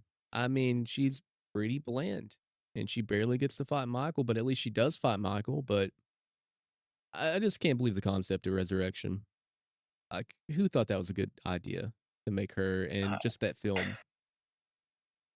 Dude, I watched that movie like twice and I was just like, ugh, I only watched it twice because of my review, my franchise review on it. And I'm just like, ah. I can But have like fun with it because it's so bad, but, like, if you really sit down and think about it and you break it down, like, the movie shouldn't have been made. I mean, no final girl, really. You had to bring in a new character. No Laurie, no Loomis, Jamie, none of that. It's a new character that just didn't land. I'm being generous when I say this. I'm putting her above She Got Lucky only because of that one fight scene with Michael, Yeah, and at least that she is did fight him. literally it. Yeah. Tori is not as insufferable as Nancy, even though Nancy does like kind of like try and fight Freddy by the end of it. She's just such a nothing character that like I'm just like okay, Nancy's bottom, Tori's like second, just barely, and then like this girl, okay, she has one fight with Michael and that's it, but nothing else about her. Next one we have Lila from the Texas Chainsaw Netflix edition, 2022, I think. So this is an interesting thing because like I don't think this character is insufferable to the point like where I hate her, but like a lot of that also has to do with the fact that I personally like this actress quite a bit. She was in Bo Burnham's Eighth Grade, and I thought she did good in that movie. And of course, I think she also does some voice acting for the Despicable Me movies. But like she's fine in this movie. She's just kind of like a reclusive character throughout most of the runtime, and she does have a couple moments like she showcases some badassery by like trying to shoot down Leatherface with a shotgun. But like the movie ends with her driving or like being driven away in a self-driving Tesla as her sister gets her head cut off, and it just comes off Oh, as really man. corny. So like It I don't know, does. That was yeah, very corny. Uh, Tesla saving your ass from serial killers. um, the one thing I Like, do like, and you mentioned this for the, test run last night, is that she does have at least a sympathetic backstory with, the yeah, school shootings and stuff like that. So, I do like that, and I do like how she has to overcome, the fear of, guns and stuff like that. I'm sure that's very jarring for her, brings back some horrible memories, and Mhm. I at least like that. It made me feel a little bit for her throughout the film. Yeah. So I don't absolutely hate her, but wasn't a huge fan, but I wasn't a huge fan of many of the characters in that film, so I would not saying say very she much. probably is in the top of She Got Lucky, probably even past, like, these 2, I would say, Yeah, but yeah, I'm okay with that. I think that's I fine. wouldn't go any further personally than that, but, Yeah, again, she's not insufferable, like I said, I do like her because of the actress, but, like, beyond that, she's just kinda like, whatever, so she's fine, but mhm, I agree. next we have, Whitney from the Friday the 13th remake. There was another character from that movie I wanted to pick. I wanted to pick, Trent's girlfriend, I forgot her name. I think it was, Gina, I think? Mhm, Or was that her name? I think. Um, I almost consider putting Gina instead of Whitney, but, like, I do think that out of the 2, Whitney is probably the more interesting and more capable survivor, between the 2. And of course, if you've seen the movie, then you know why, but, Mhm. um, I think that this is, again, a case of, like, a syndrome where, like, she starts out, like, likable, then as time goes on, she is obviously taken hostage by Jason, rises to the occasion, and sort of turns into Ginny from Friday the 13th Part 2, where she Yeah. manipulates Jason with, like, trickery and even, like, emotional, property belonging to him. She obviously stabs and kills Jason by the end of the movie. Um, of course, this is a factor. She's pretty, she's attractive, but she's very capable. She kicks him, punches him, talks shit to Jason, and like, um, but not in like an over the top way where it's like you dislike her. I think Whitney's a Um, fine survivor. So doesn't she kinda have, like, a cheesy line, though, like, "Say hello to mommy," and then, okay, like, a okay, like pause, that's and okay. then, Like that was like "In one. Yeah, hell," that was kinda funny, but no. yeah. Uh, Say hi to mommy in hell. Yeah, I actually kinda wish that she was in the film more because I really did like her, and I like how it gave, is her brother's name Clay? Played by Clay. Jared Padalecki. I like how it gave him a reason to be, in the film. There was motivation of trying to find his lost sister. Uh, Most of the time in the Friday movies, they're just there to party and have fun and, do all that stuff. So This one actually gave it a bit more nuance, and it's yeah. like, okay, there seems to be a bit of a plot. It's not just kids are going to a camp and drinking and having a good time. Like Mhm. there's actually like a bit of background with this guy trying to find his sister. So So I thought that was cool, and I really, like I said, I wish she was in it more because I really did like her. I really do like Whitney. yeah. Where are you thinking we should put her at? I'm thinking, in my personal opinion, like she's not, even though she is pretty badass, I don't really feel she's quite on the Bad same bitch. level as Ginny from Friday the 13th Part 2. At Mhm. least not quite. I think just simply due to the fact that I think Ginny was, like, a little bit less over the top, obviously, in that movie, and, of course, I think she also just, like, had much more charm, and this also is not really fair to Whitney, but, like, Ginny was just more present in Part 2 than Yep. she was in the remake, so, like, I'm willing to give her that advantage, but I would say, in my personal opinion, like, maybe around where Maxine is, maybe a little bit above Maxine, if not below her, so Yeah, I'm good with that. because they both do badass things, but they're more capable, in my opinion, than even Julie from I Know What You Did Last Summer. Yeah, So I agree. I like that. yeah, but of course, yeah, I still would love to see I know some people don't want a sequel to the remake, but I actually wouldn't mind seeing a sequel to the remake. I just want them to make any Friday the 13th movie at this point. I So actually think that, it came out on this, day in 2009. So I think it's the anniversary of this, yeah, isn't it? technically, yeah, if tomorrow was Friday the 13th, but today's February, we'll just say it's Friday the 13th today. So yeah.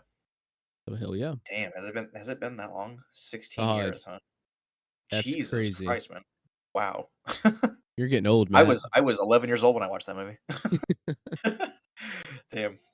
Oh, now we I have a shouldn't say that to heavy dog. hitter coming up Oh, dude, here. like, people now that I say that I was 11 years old, the police are gonna come for me. "You saw a R-rated movie when you were 11 years old?" "Yeah, sue me." "Okay." Lock you up for something that long Yeah. ago, 16 years ago. Okay. Right. Gale Weathers, the, arrogant, reporter from the Scream franchise, right? Mm, Yeah. I love this character, even I do though too. she goes, like she has, like, a wide range of different types of arcs throughout the series, like, She it's like a does. always like a it's like a roller coaster. It's, like, good at times, bad at times, good at times, like, high points, low points, but I love I love Gale, and not to mention just along with like Megan and some other characters, like I had a huge crush on her when I was growing up. So I mean, I'm willing to be biased in that how could category. you So not with Gil? I mean, the first and the second film, not the third, because she has those horrible bangs, but, yeah, um, yeah. dude, how can you not like Gil Weathers? I mean, just to think about it. She is unlikable, but like that's part of her character. Right. I think ultimately she does have a heart, but she is kind of a Right. It an takes a little bit asshole. to build up to it. You know, she does that kind of have that like, coldness about her because she's ruthless. She's wanting to get the scoop. You know, she's a little selfish in ways, but as many characters though, like she does kind of grow and progress throughout the series. But I think She that's at least why, does have a character. Like that's the whole thing about her. Like right? she's not just like I just want the scoop. She at least does have a character. Mhm. But And that's what I like about her. Same thing with Dewey and Sid. I said Cindy because I see her out there. Her and Dewey, her and Sydney. There we go. Um, really like that Gale Weathers has that character arc. I think that's what makes the Scream, I guess, trio so good, in my opinion. But Gale Weathers to me is probably the best in the first four movies. I'm not too big of a fan. Pop this up here. yeah, yeah. Uh, Gail, it says here in your book that your cameraman was like stabbed. No, like he wasn't stabbed. He had his throat sliced. I'm like that doesn't make it feel any better, I love that. or something to that effect. Yeah, like yeah. Yeah, Now I'm not too big of a fan of the Hostel films. Just to reply back to Beth there. oh yeah, what she's saying. Yeah, I was At watching Gore. young Watching age. Yeah, yeah.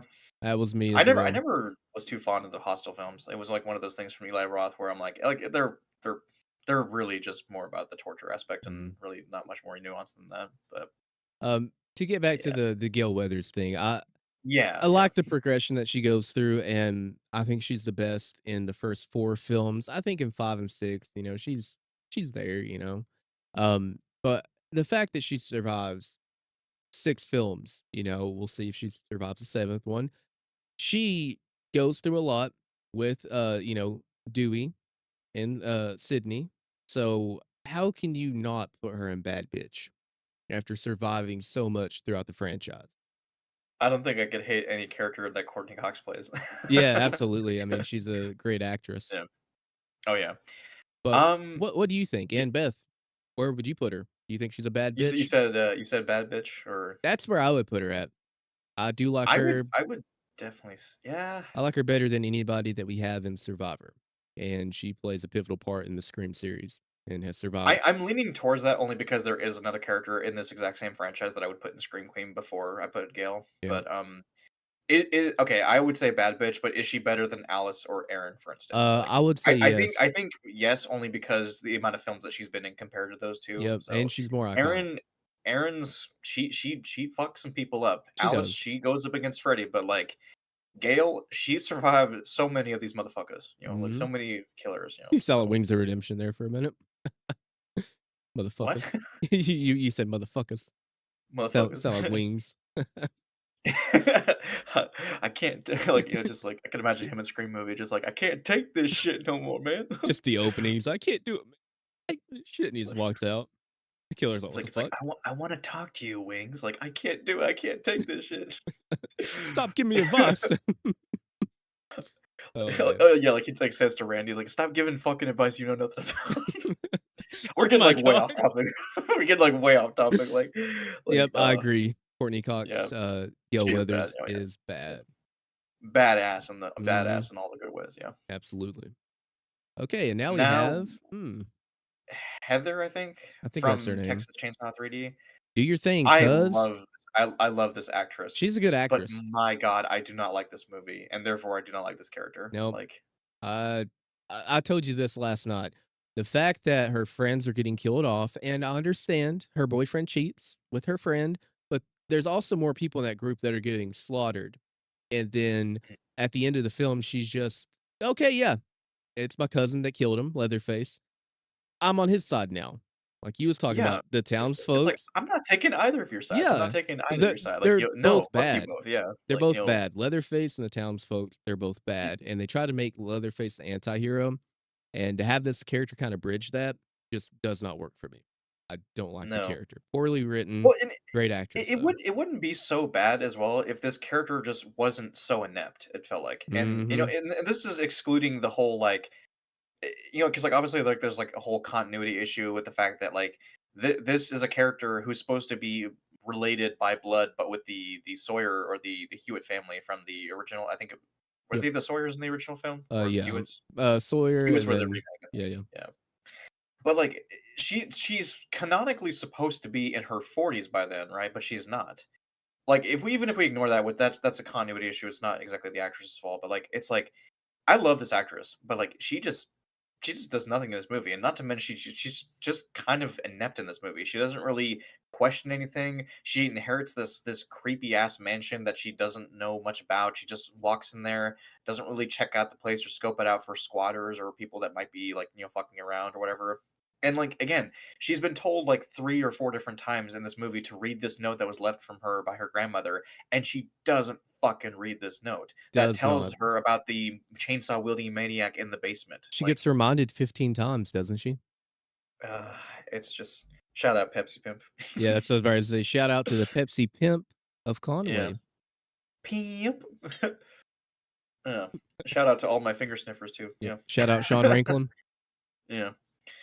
But Yeah, Heather. she like if I'm being completely honest, like if I wasn't rooting for the killer, she would be probably in the lower category, like probably next to Tori. Like, if I'm being honest, like Yeah, yeah, I can't decide which character I like less, Tori or I think maybe Tori is more likable in comparison, just because she says a lot less and she's not entirely present throughout the entire movie. But this character is like present throughout most of yeah. it, and I just the times where she wasn't being inept, I was just questioning her logic. So like I would say that I'm being very generous when I put her in She Got Lucky.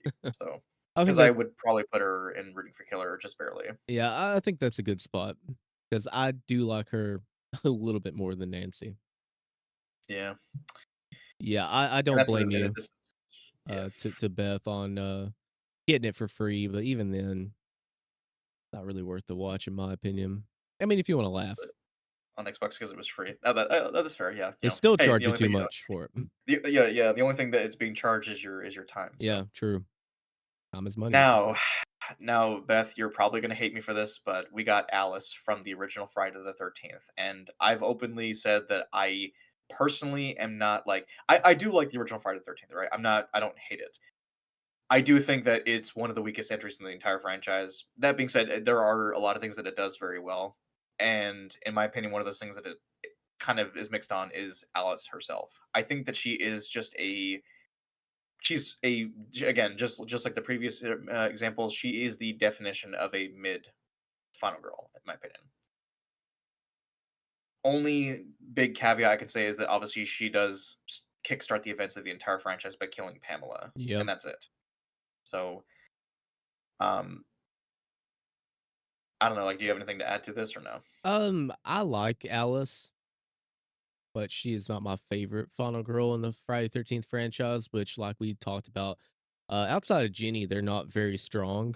Um, No, even Megan from Part 6, even uh, she's, like, like, less than mid, I would say, which but I like, is it Trish? That is, Tommy's sister. She's pretty good. I like her, if that is oh, her name. she was good, yeah, Yeah. I actually didn't think about adding her, Yeah, so, yeah, that's a I should missed have probably one, added her. but, I thought she was pretty good, but Alice, I do like her, but I will agree, yeah, she is a little plain Jane. A lot of times in the film, she does get lucky.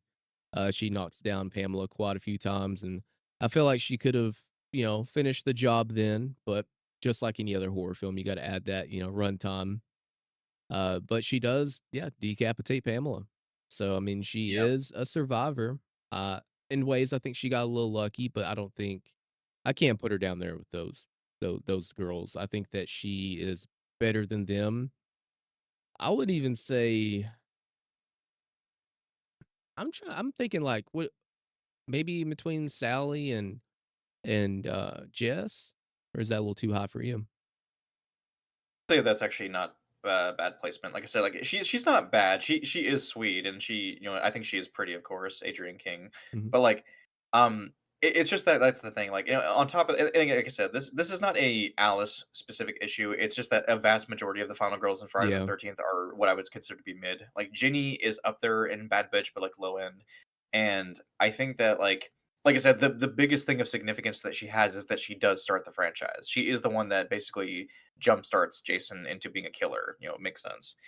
But, there are many times throughout the movie where I'm just like, especially towards the end, like, where she just, like, has, like, this kind of, like, cat and mouse game with Pamela, just, like, hits her, like, smacks her on the head, like, runs away, Pamela chases after her, smacks her, runs away again, and it's just like that for, like, the last, like, 15, 20 minutes of the movie, and, like, Mhm. I get it, it's supposed to be tense, but, like, to me, it almost comes off as comical at times, and, like, that's not really a issue with the character per se, but I'm just like, "Fucking finish her off, just kill her already, like, Yeah. will you?" Just if you don't kill her, she's gonna kill you, like, do something. Mhm.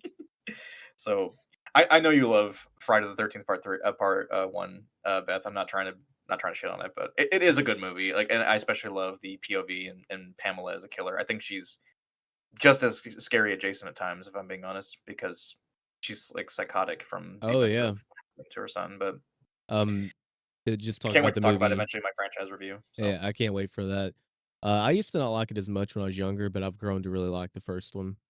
yeah. It is a little less like an of experience the more you watch it. After the first time, it can be a little bit more of a slow burn because you already know the reveal of Pamela and stuff, but it does, its job pretty good with the POV and the atmosphere and the kills.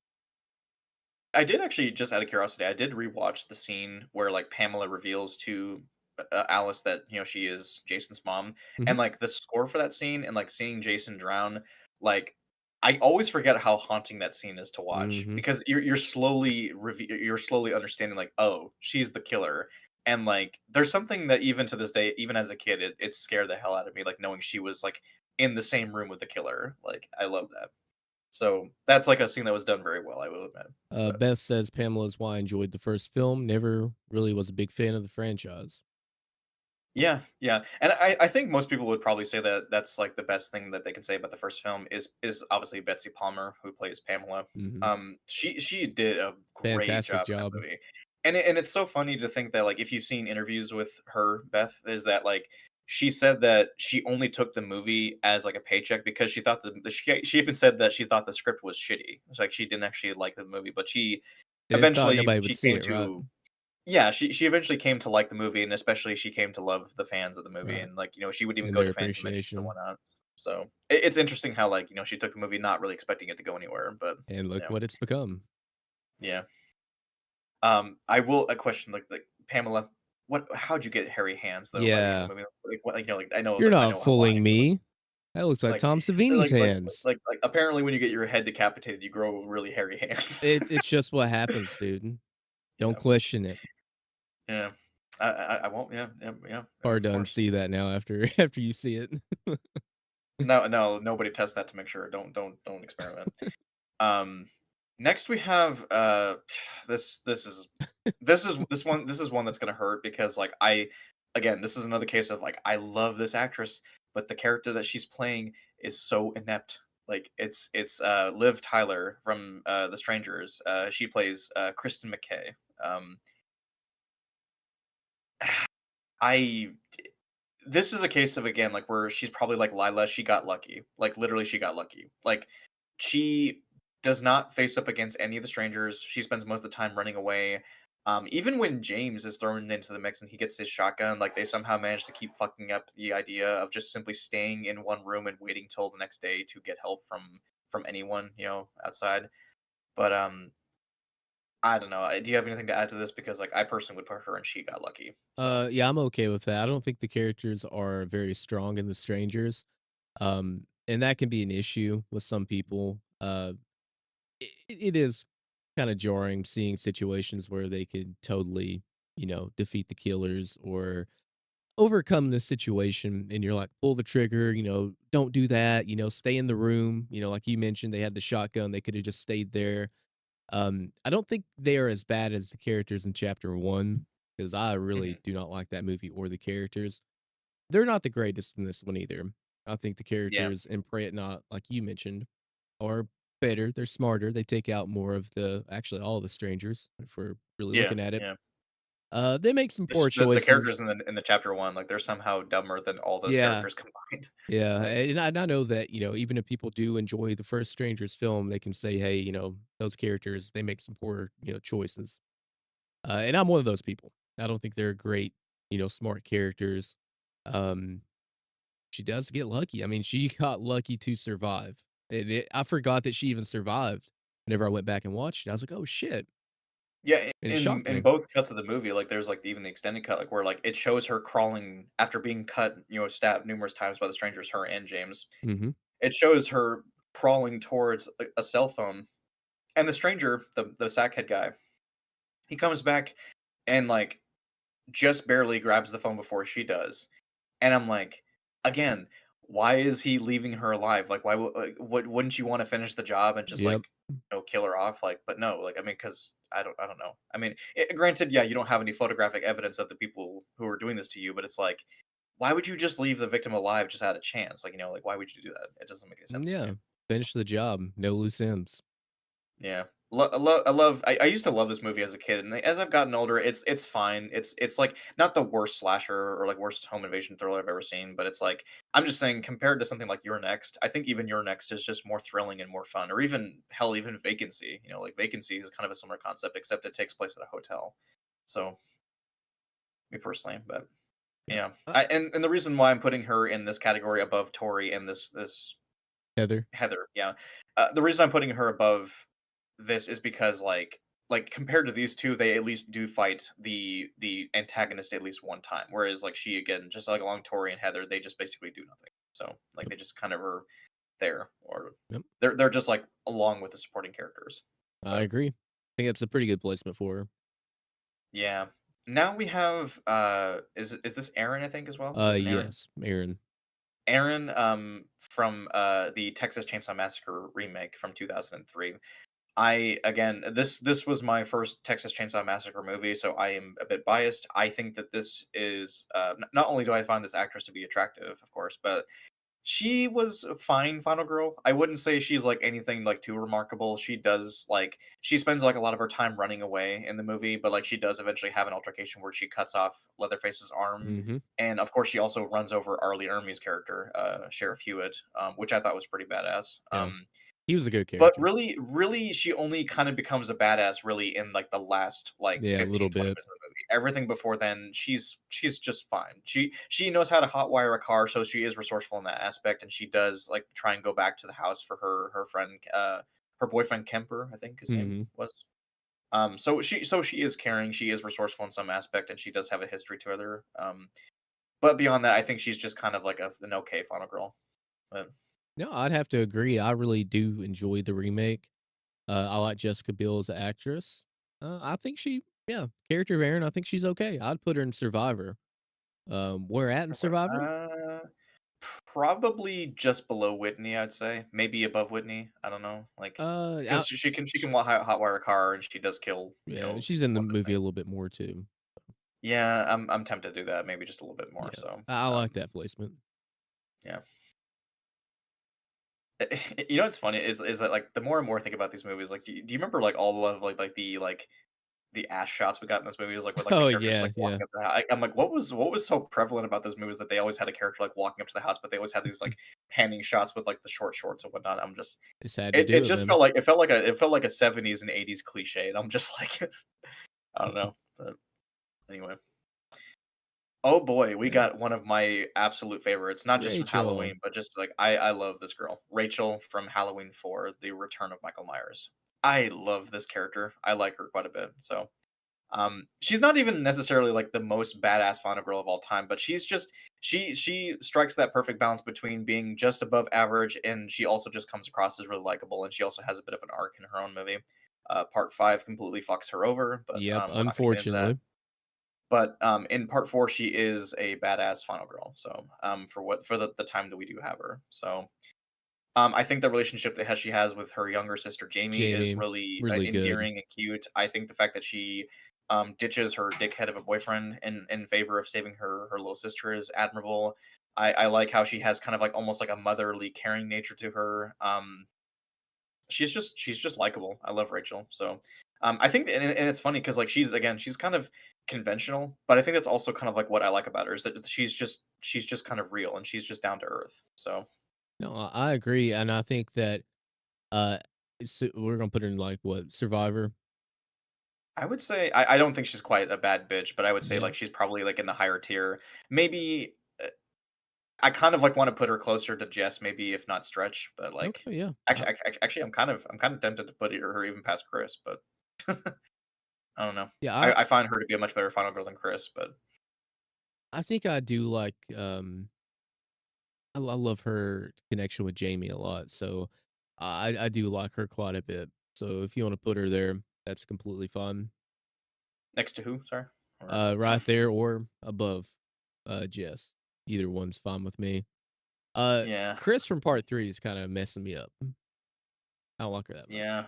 So we'll have to Well, rearrange it. Yeah, we'll we can rearrange it always some. rearrange it later if we need to, yeah. But what I like about Rachel is her connection with Jamie. I like the duo, and whenever towards the end of the film, when all the townsfolks are getting messed up by Michael, it's up to her and Jamie, and she absolutely flattens Michael. I laugh my ass off every time. I know, He that was face awesome. plants, dude. I mean, Oh, she turns into, for lack of a better word, a bad bitch, even though we're putting her in Survivor. I think that's a good placement. In that moment, she was a bad bitch. She ran Michael over, fucking slung him a country mile, and that was awesome. M5, it was unfortunate how they, did her character, but mm, in 4, as much as I love Laurie Strode, I don't miss her because we got Jamie and Rachel. I really do like that duo.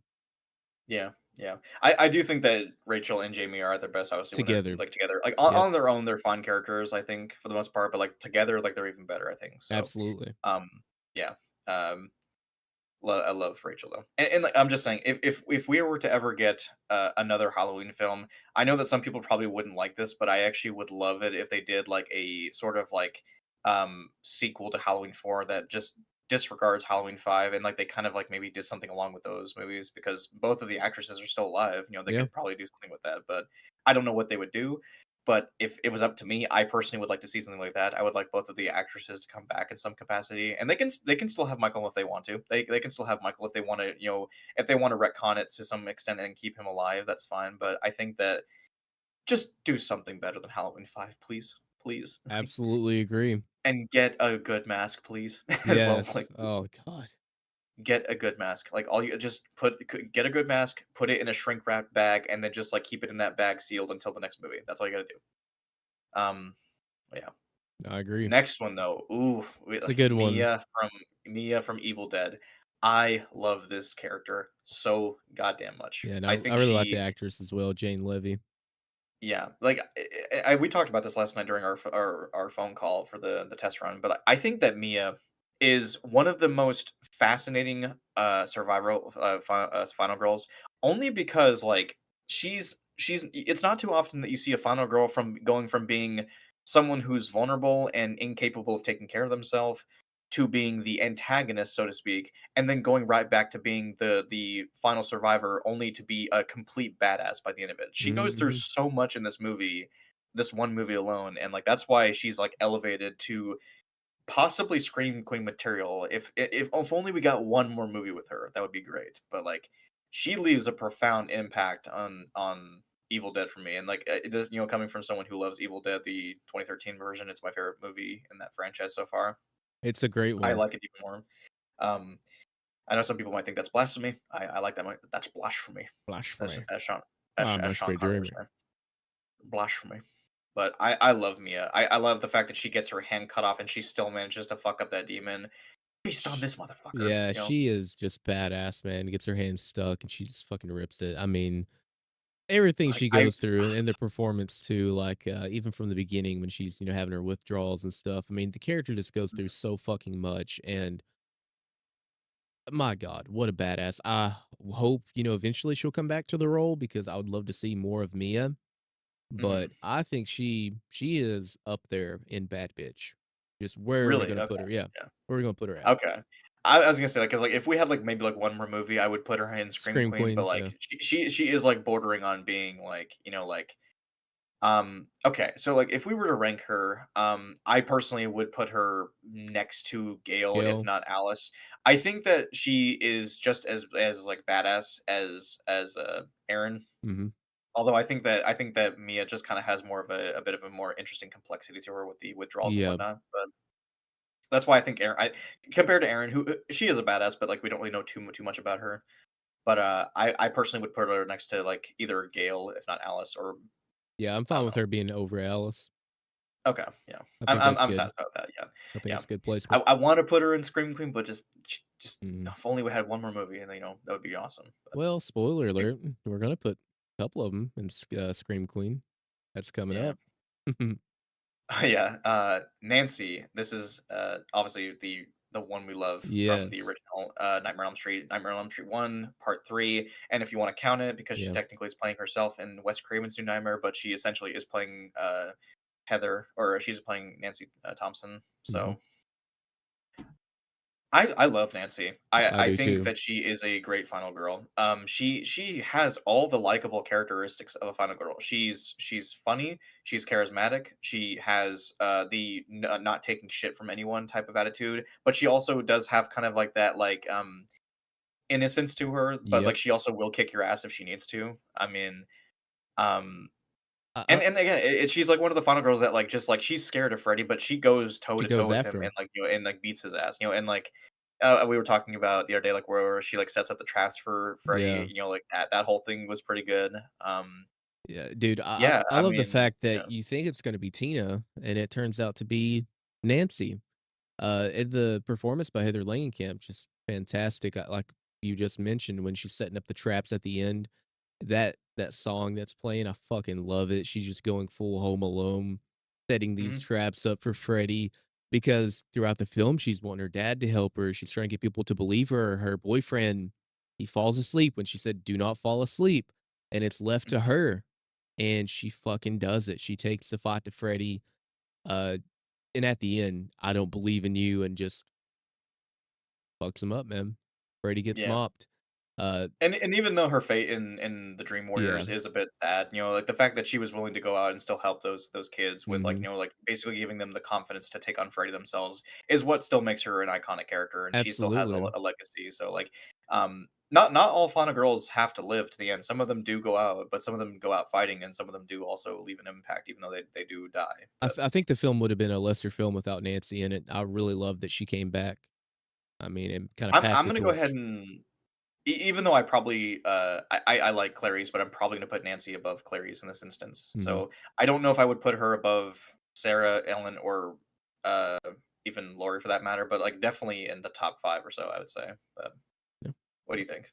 I like her better than Sarah Connor, but only because I've not Okay. seen, the Terminator films that much. You're That making me move my favorite character but down. that's okay, it's okay. I'm fine either No. way. As long as they're up there in Scream Queen, that's all that matters. Oh, yeah. Yeah, no. We are civil here. We are adults here. We are all the adult. Yes, we are mature individuals. Another no-brainer as far as I'm concerned Yeah. is Sidney Sidney Prescott. Prescott. This is arguably, like, on any given day, Sydney could easily be in my top 3. I think Sydney, and this is coming from someone who's like, I love I like the Scream franchise. I'm not, like, super, super crazy about it, but, like, I do think that Sydney is one of the best final girls of all time, like, in any Yeah. franchise ever. Like, Absolutely. Neve she Campbell's just amazing.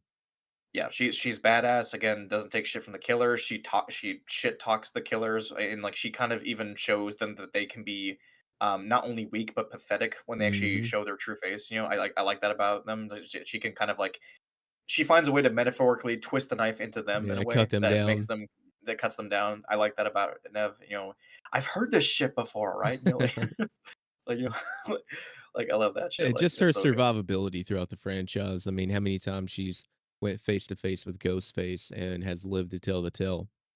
Yeah. Uh, "It's your turn to scream, asshole." Like just turning into such a badass, like throughout the franchise after yeah. each and every film.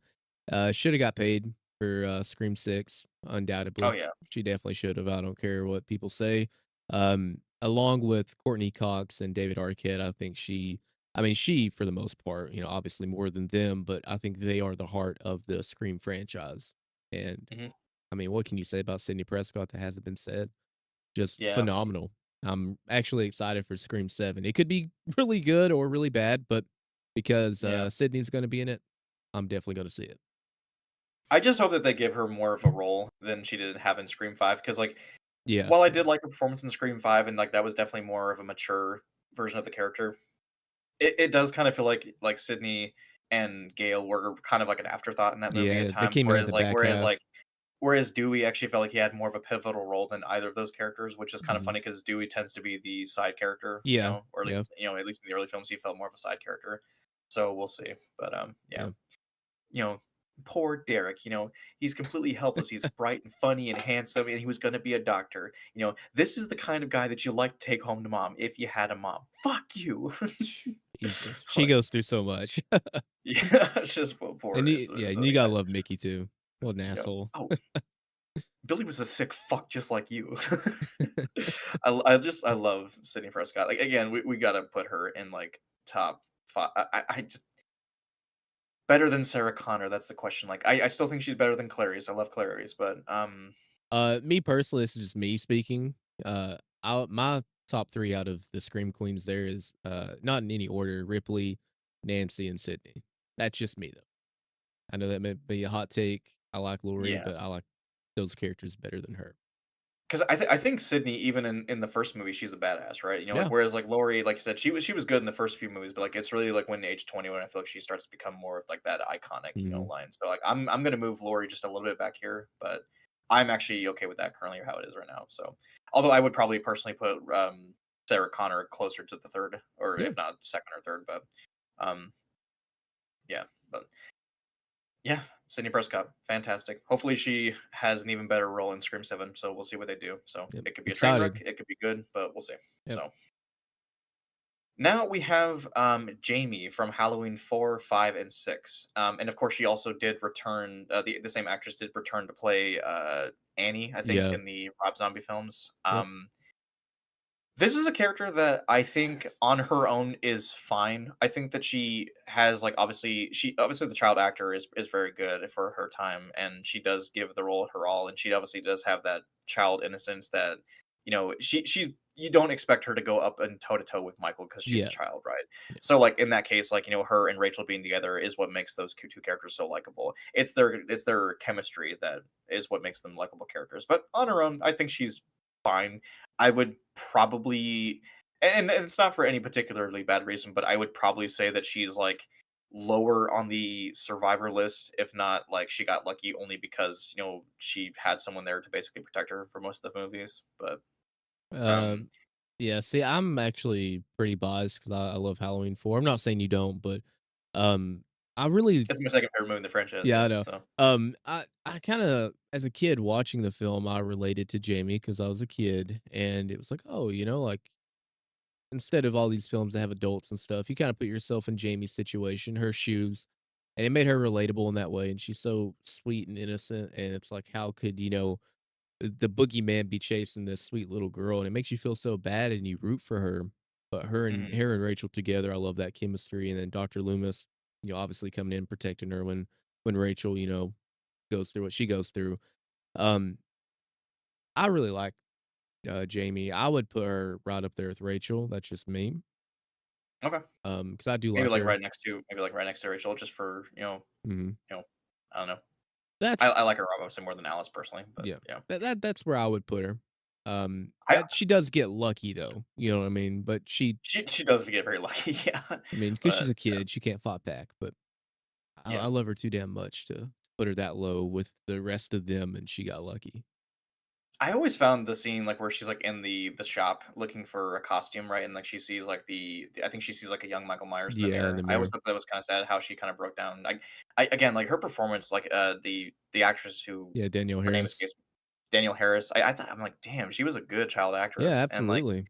I'm like and, like, the fact that she actually was able to cry, like, the way she did, it was just I mean, to me, it was pretty convincing, but because I know that sometimes child actors can be kinda hit or miss because, like, it's sometimes harder for them to pull it off, but, yeah, no, she did a good job, so, like I said, if they ever were to make a sequel, I would love for them to go back to, like, that particular timeline, even though I have mixed thoughts on the Thorn trilogy as a whole, I really wish they would go back and make, like, a more solid sequel to either, 4 and 5, but we'll see. Maybe one day. Yeah, Maybe someone might do it. Who knows? we'll see. That would probably be a cool route to go, in my opinion. I'm sure they'd definitely be down to do it. Yeah. The Now we actresses. have Oh, sorry, go ahead. I was saying the actresses would probably definitely wanna do that. Oh, yeah, I'm sure, yeah, because Daniel Harris continues to still make horror films to this day. Mhm. Like, she's been, like, a plethora of horror films, so not just Halloween. Absolutely. Now we have Cecilia or Celia, I think Cecilia from The Invisible Man, Mhm. the remake, of course.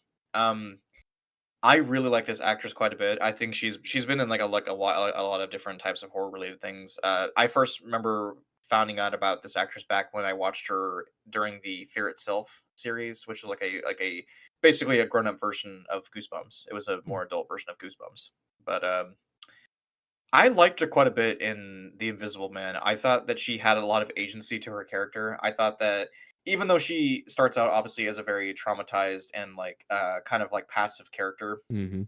again she has to kind of rise to the occasion because this killer is like fucking with her mentally and Yes. also just basically fucking with people around her and basically making her seem as if she's not trustworthy. And the moment where she breaks, and big spoiler warning, but her sister is killed right in front of Right her in at front of dinner, her. and, like, that, like, breaks her down to the point, like, where she's, like, like, put into the hospital, and then, like, after all that, she vows for revenge, she fucking kills the guy, and it's one of the most satisfying deaths I've ever seen in a horror film, seeing the guy get what he Absolutely. deserves, and and the best part about it is that, like, it never feels as if it comes across as the girl power type of thing, right? It feels Mhm. warranted, it feels justified, you get behind her character, and you want her to make it out, so. Absolutely. I mean, she goes through so much throughout the film, and the performance is fantastic. You can really see it on her face. I mean, even from the beginning, you can just tell the character is in a bad situation. Mhm. That guy's so horribly toxic and controlling, and the payoff at the end, oh, it was so good. So fucking Yeah. good. It was so damn satisfying to see it happen. I mean, Mhm. um, yeah, I love Cecilia.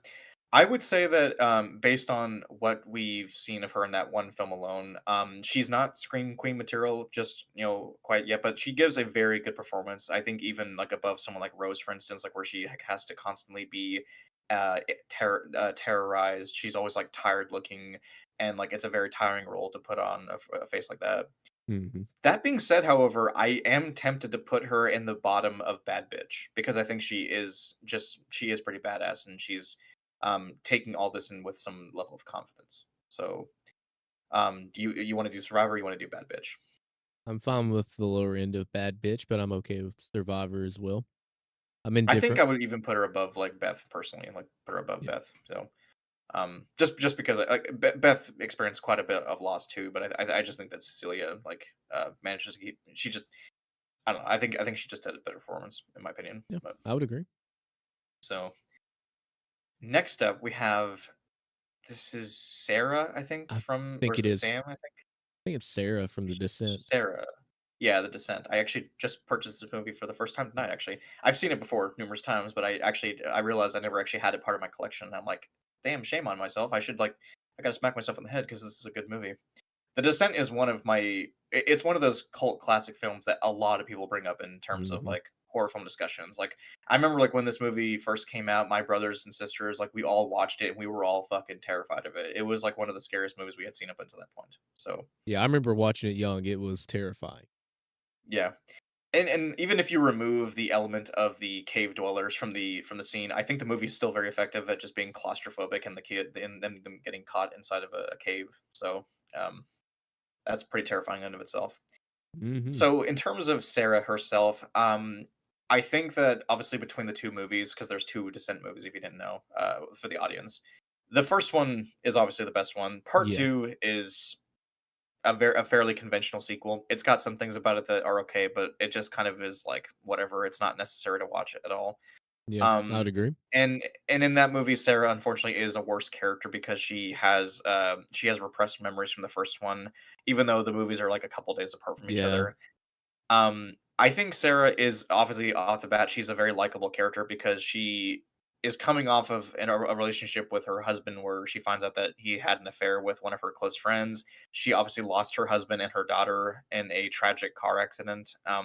So like right off the bat, like this movie hits you like a train because you see this character who you obviously feel sorry for because of her failing relationship, and not only that, but she loses those two close people, and now she is just trying to recover from all that, and then she gets stuck in this whole situation with the cave dwellers. It's really, really good.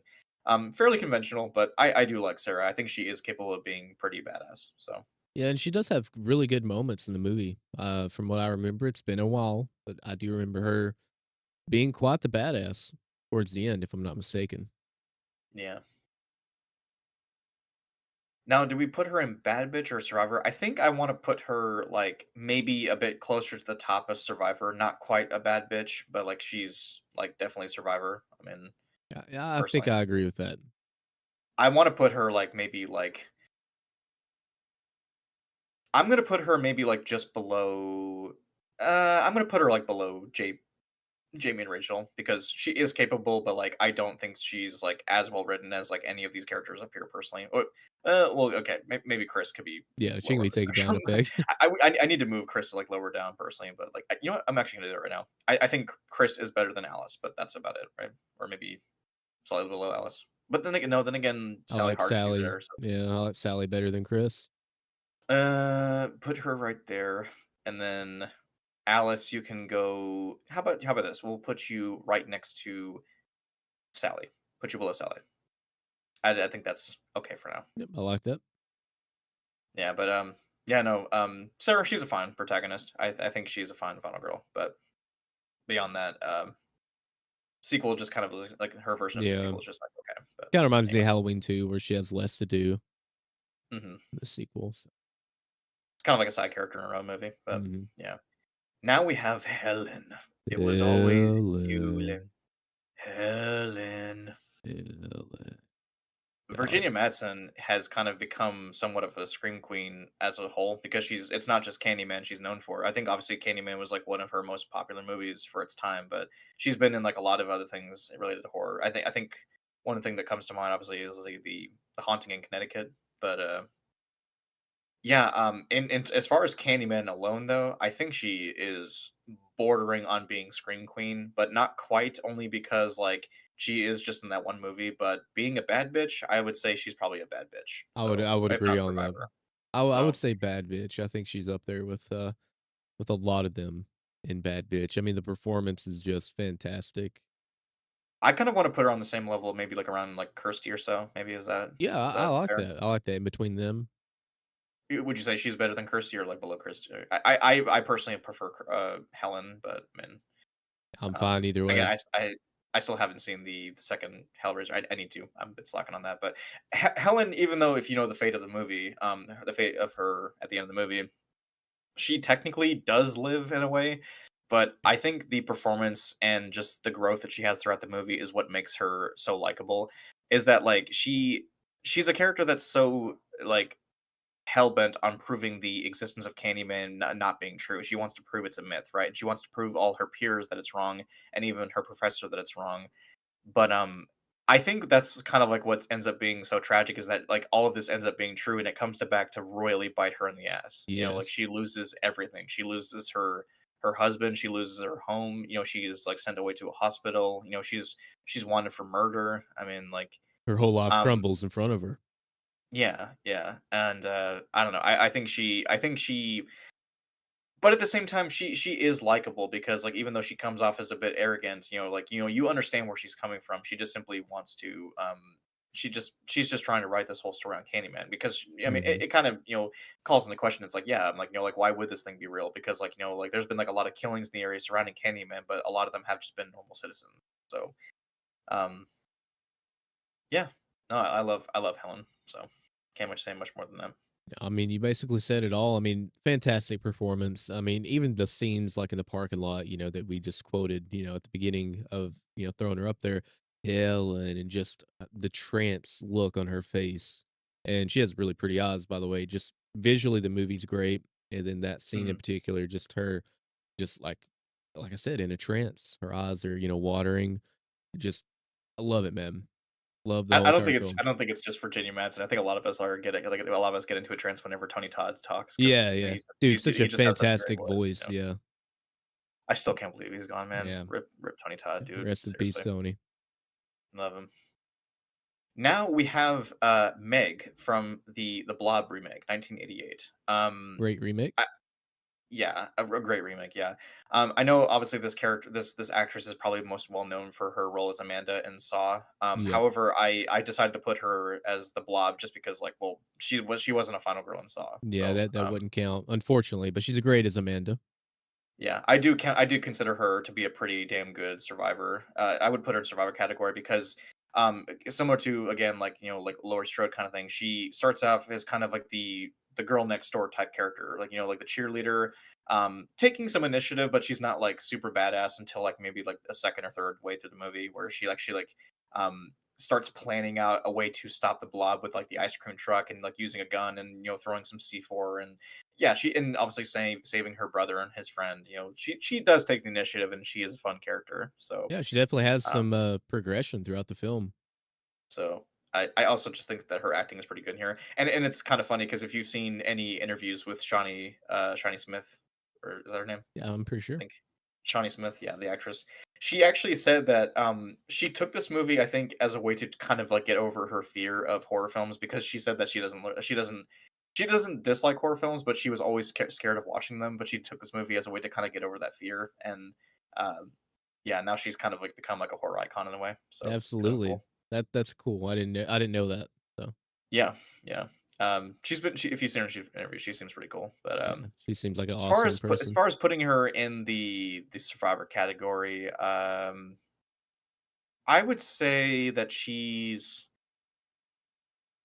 probably just below Sally Hardesty. I would say, like, just because of the initiative factor here, but I'm at fine, least yeah, me personally. So I'm fine with that, I like that placement. I don't want to put her on the bottom low list, but Yeah, yeah, 'cause she does do stuff throughout the film. yeah, We need to make a whole new tier for this icon, Cindy Campbell from the Scary Cindy Movie Campbell. franchise. I mean, she's OP, Make Matt. I mean, you said she has the Matrix fucking ability. She Matrix capability. She like jumps in the fucking air. Yeah, she's like starts doing the dancing and just she ah, gets run over by cars, like, she defies, like, law and fate and whatnot, she just keeps coming back for the same movie over and over again, yeah, like fucking boxes a cat. I mean, come on, man. and she has, like, amazing capabilities of, like, spotting the killer, right? Like, Mhm. he's hiding behind the curtain and he can see him, like, Wait, no, just no, perfectly, like turn around, turn around. Yeah, like, "Wait, wait, no peeking, yeah, no no peeking, peeking. turn around." I don't know where you're at, "Where? Mr. Killer. Uh, I'm in the house." I'm at the hat. God, you gotta love it. I wanna Anna watch Faris Scary is Movie again. awesome, dude. I love her.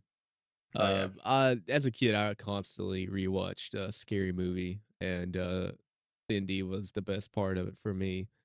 Like Yeah. Shannon Elizabeth as well, and you got Brenda, Shorty. You gotta love Shorty.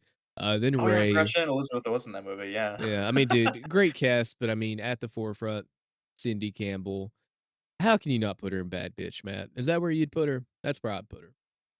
I would say, like, probably in, like, the lower spectrum of bad Yeah. bitch because, like, I do like Cindy, but, like, she is kind of, like she has, like, the most massive plot armor, but she is kind of a silly character, obviously, which is the point, but Mhm. I'm gonna say, like, probably, like, lower end spectrum of bad bitch, but yeah.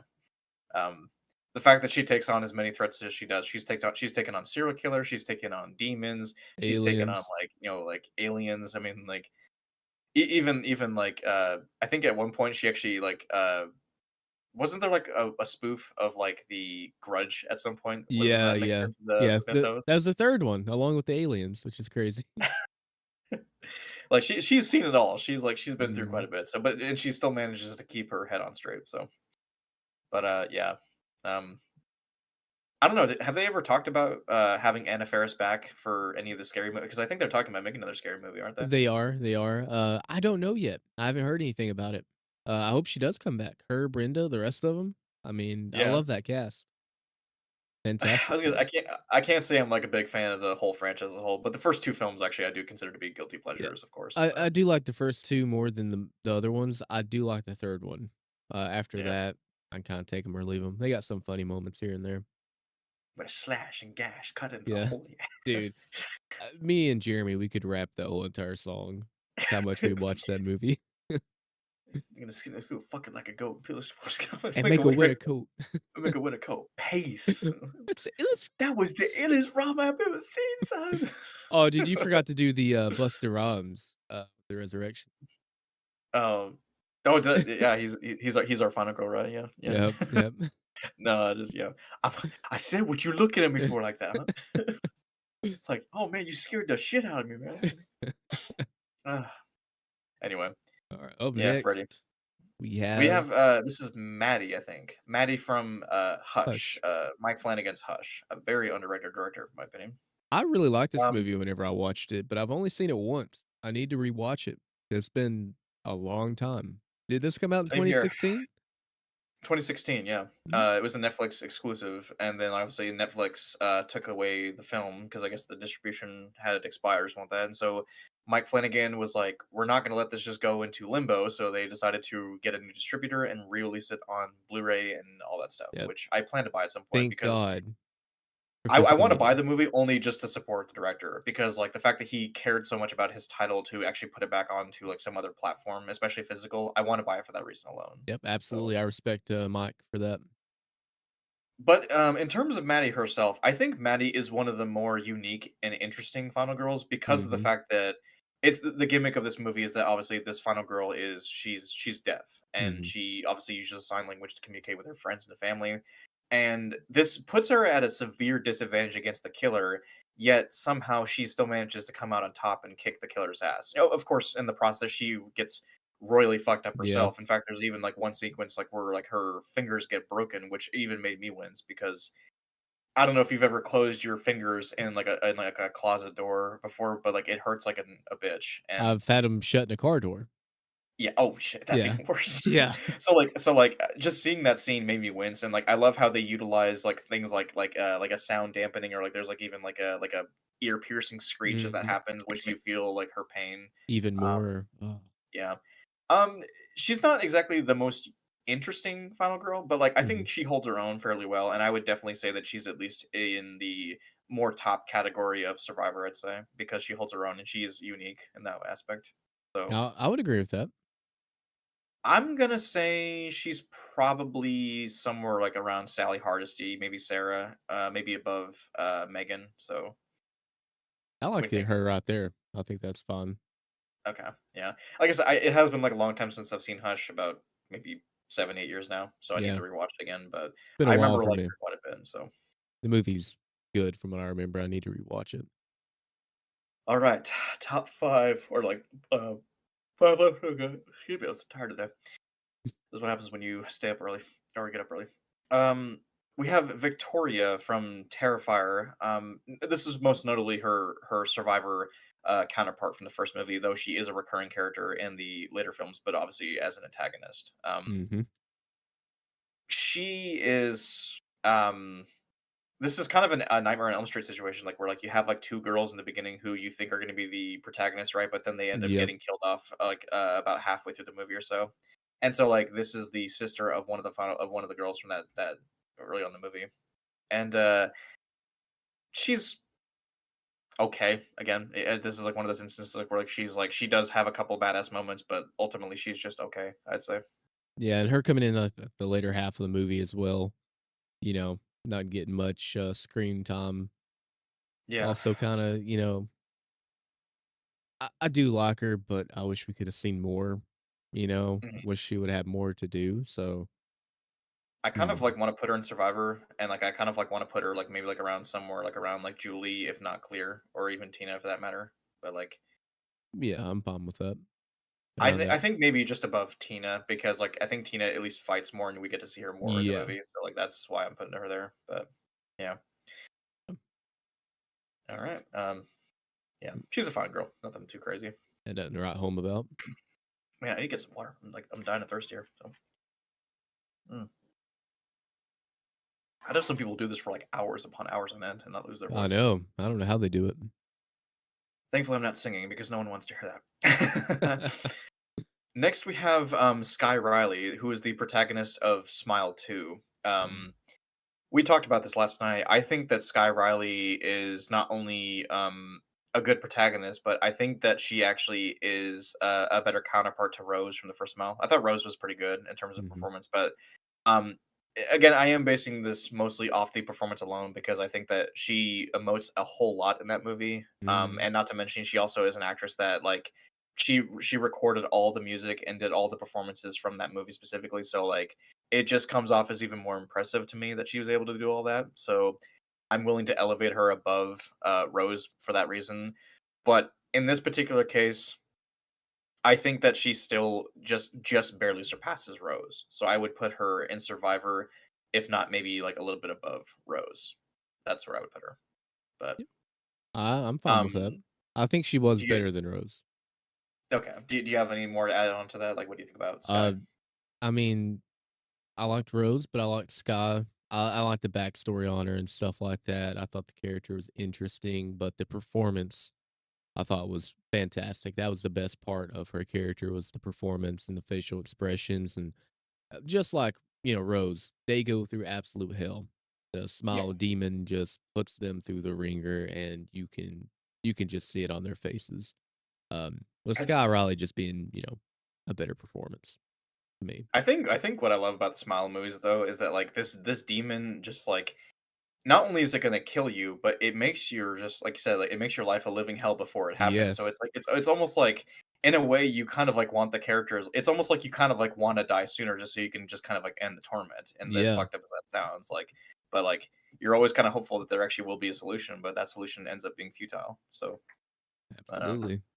I hope that if they make a Smile 3, they actually kinda change the formula a little bit, just a little bit. I like Yeah, Smile, but, it'd I be mean, like, cool. it was kinda predictable by the end of the 2nd movie, Yeah, kinda switch it up a but little bit, add to it. yeah. Ooh, Next up, we have, Trish Trish. from Jeepers Creepers. Technically, she was also in Jeepers Creepers 3, but mostly is the first one. I really like Trish. In fact, Yeah. I'm not the biggest fan of Jeepers Creepers as a franchise as a whole. I like the first movie, thought the second one was okay. 3 and 4, I don't like them, whatsoever. Oh, Um, dude, a I've not even and watched Reborn. That looks horrible. I watched it, I paid $8 for it, and, like, I wish I would've spent my $8 on literally anything else. Yeah. Um, yeah, no, Trish was actually a character that I was hoping we would actually get back at some point in that franchise. Yeah, I would love to have seen her back. I mean, her, chemistry with her brother, Derry, right? Is his Yeah, name? Derry, Uh, who's played by Justin Long, yeah. Justin Long. I mean, fantastic chemistry. Like, I really do love that first movie, because I grew up with it. My dad was a big fan of it too. We both like, The Creeper. Whenever I Mhm, was growing up, he would amp it up to be, the next horror icon. And just the feeling of that movie, it's a road trip movie, you got the siblings, you could really feel like I think you mentioned this last night, it almost felt like they were a brother and sister in real life, they had that dynamic, that chemistry, mhm, and like you mentioned, towards the end of the movie when she was willing to, give herself up, to the creeper, that I just liked the way that she carried herself throughout the film. She yeah. was competent, along with her brother, but just the fact that she had that, uh, selflessness about her, that she was gonna sacrifice herself, would have loved to have seen her come back, man, to get revenge for her brother. Like, how do you not have that happen, man? I just felt like it was such an easy like, that's why it puzzles me. After I watched Jeepers Creepers 3, I was, like, thinking, like, because I walked into it not knowing what it was. I was thinking, like, Mhm, "Oh, well, surely this is gonna be the continuation of that story, right? This is gonna be, like, setting after the events of part 2." And I was thinking, like, even, like, the dad from part 2 could show up and, like, they could team up together to take down the creeper once and for all. mhm. And that just they tease it at the end, and I'm thinking, like, it just kind of makes you wonder, like, why was this even a prequel to begin with? Why not just make it a sequel? Like, why does it Yeah. even need to be a prequel to part 2? Like, I don't know. I thought that Um, film was so weird with, like, how they tried to make the truck supernatural and stuff. I don't know, that was odd to me. the creeper truck felt like it actually had more of a personality than the actual creeper. It Yeah. kills more people than the actual creeper Yeah, which itself. is weird.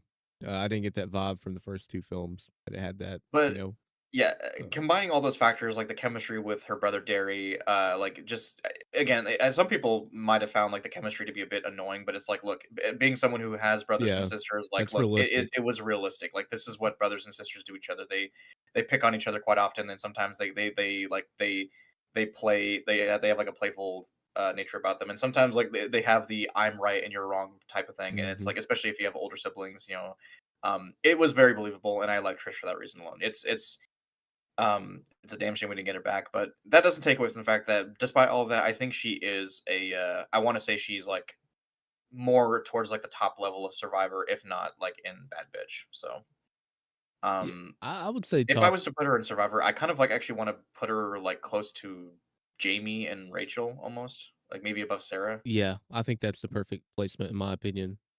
Yeah.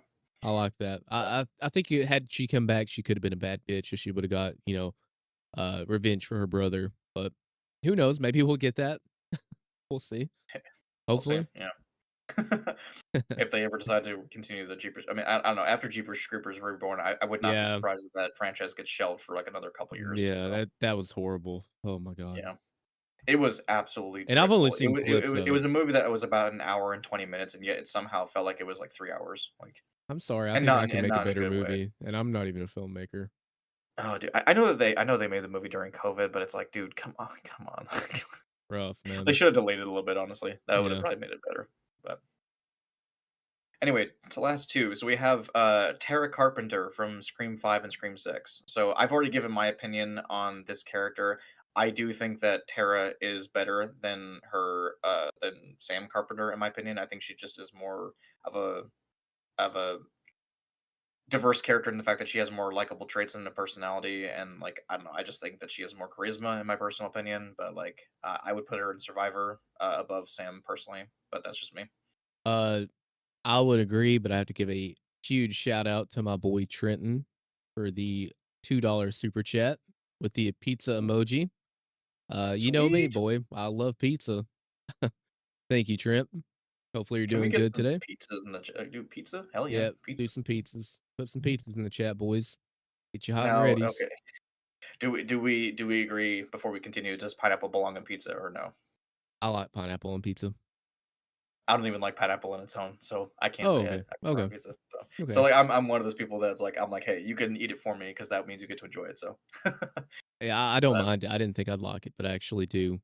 I yeah. would agree with you about Tara. I kind of find both the sisters on equal level, but I'm fine you putting her over Sam.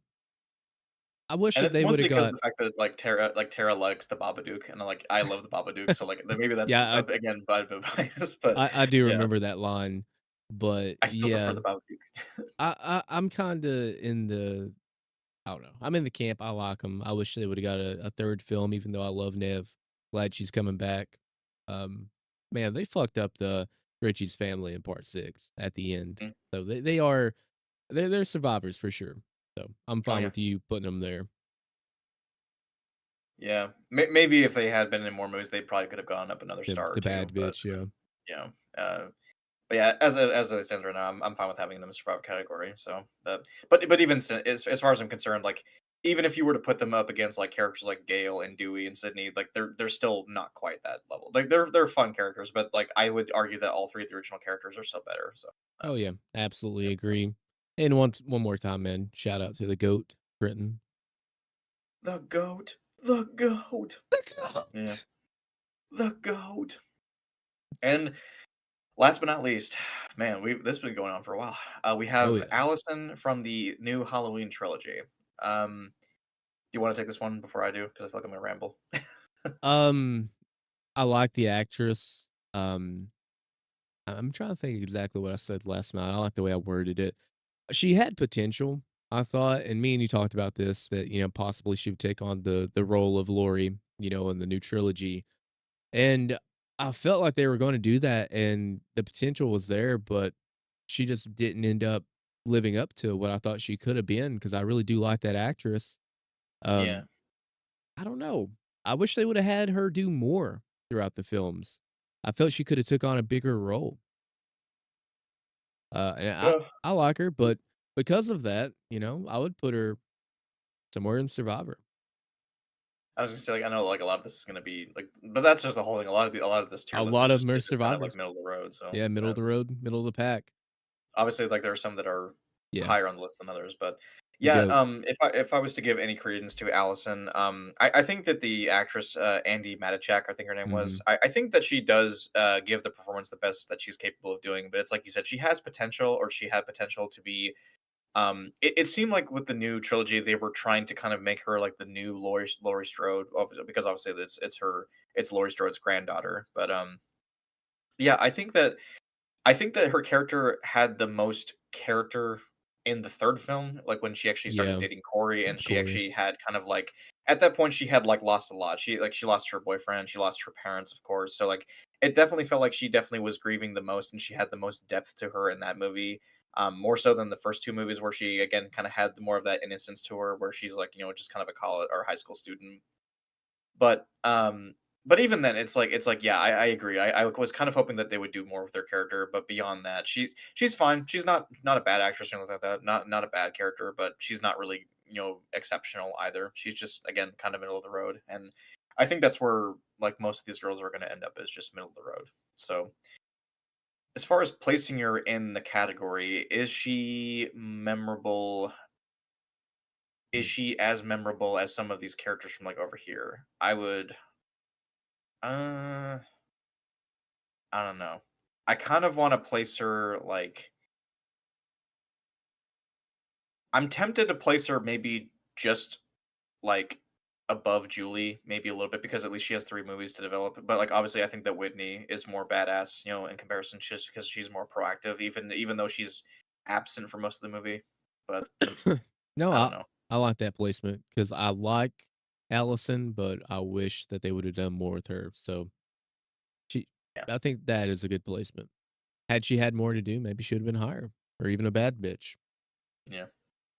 I guess she did at least break Michael's arm Oh in the end yeah, of that or is I think she true, broke his arm, so, dude. yeah. They fucked him up in that film. Jesus, But I but actually it's kind it's of feel only fair bad. because it's fair because Michael did break her leg, and I think in Ends or in, Kills, so it was like her revenge, I guess.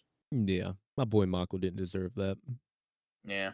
I'm just kidding. He totally deserved it, But dude. yeah, there we go. There is Holy our, shit. tier list. Now everyone, if you're watching this still, which I don't know even know how you've been able to listen to me talk for this long, I apologize. But, like, there's our list. Make sure you study it, and, of course, we're gonna have a quiz on this later on, so, know Yes. who the final girls are, know who the best ones are, know who the worst ones are. Unfortunately, Nancy is Yeah, I feel like we she's kinda singled her alone. out there, but, like, Yeah, the like, lone but rooting for the killer. So we yeah. we I'm tempted to put actually Heather down there, like, next to her just to make her not so yeah, lonely, so but lonely. But it shows that we, for the most part, like a lot of the final girls. I even mean, even the middle of the road ones are still pretty good. Like, even yeah, though the ones that she got lucky, like, they have aspects about them that are likable, but, I yeah. mean, just, you know So most of them are serviceable. Some of them are bad bitches, and some of them are the top of the top scream queens. There we go. yeah. So man, this has been a lot of fun. It's been long, but during the playback, if you're watching this, let us know how you'd rank these final girls. Yeah, Who's your yeah, favorite? Who's your least favorite? What did we get right and wrong in your opinion? Let us know. I don't care if it's the passionate ones. You're like, hey, I don't like this placement. Tell us. Let's hear some engagement. That's yeah. what we're here for. Want to know your opinion. And if I And remember to, maybe at some point I can even give you, like, a link to this particular page if you actually wanna rank them yourself, but I'd have to obviously make that I'd have to, like, set it up as a permanent tier tier list, but list. yeah, of And course, if you also wanna add your own final girls to it, you can do that too, so, mhm. And if you guys uh like this kind of live stream that we've done tonight, let us know, and we may try to do some more. Maybe not so many because this has been almost what 2.5 hours. Probably the yeah, probably not gonna be this long, yeah. longest stream we've Yeah. done together. So that's a new thing. But yeah, it's been a lot of fun, man. Thank you for joining me, and this has lived up to the expectations. I mean, I know we didn't talk a whole lot about certain girls, but there's a few that we definitely went in depth on. Oh, yeah. Yeah. Absolutely, thank you for having me, Chris. It's always been fun, so, yeah, and, of course, it should go without saying, guys, before we, like, get out of here, but, like, Chris recently opened up some memberships on his channel, and Oh we yeah, are gonna try and start doing things like movie nights where we actually will have, movie sessions with, audience members and whatnot, and we would just it's just a great way for us all to unwind and talk about movies and watch movies, yeah, so, like, should be a you lot know of fun, and we're gonna do like polls and stuff like that in the Discord. So you'll have your opinion be heard on which movies we can watch, and would like to start doing that soon. That'd be awesome to oh, do. yeah. Kinda get it going, so, $5 a month, I have the perks listed, put the link right there, but there's gonna be some stuff that I haven't listed that, I'm gonna have some member-only live streams and stuff like that, so if it looks a little bare, you're gonna get a little bit more content than what's listed. Again, can't wait for those Discord movie knots. That's gonna be so much fun. Oh yeah, yeah. Well, I guess, that's probably all for tonight. Thank you for joining me again, Matt. It's been a pleasure. I hope you guys enjoyed watching this video, or live stream, video, whatever, same thing. And Or VOD, yeah, or VOD, yeah, yeah, if you want more, leave a like and let us know your opinion down below. And until yeah. then,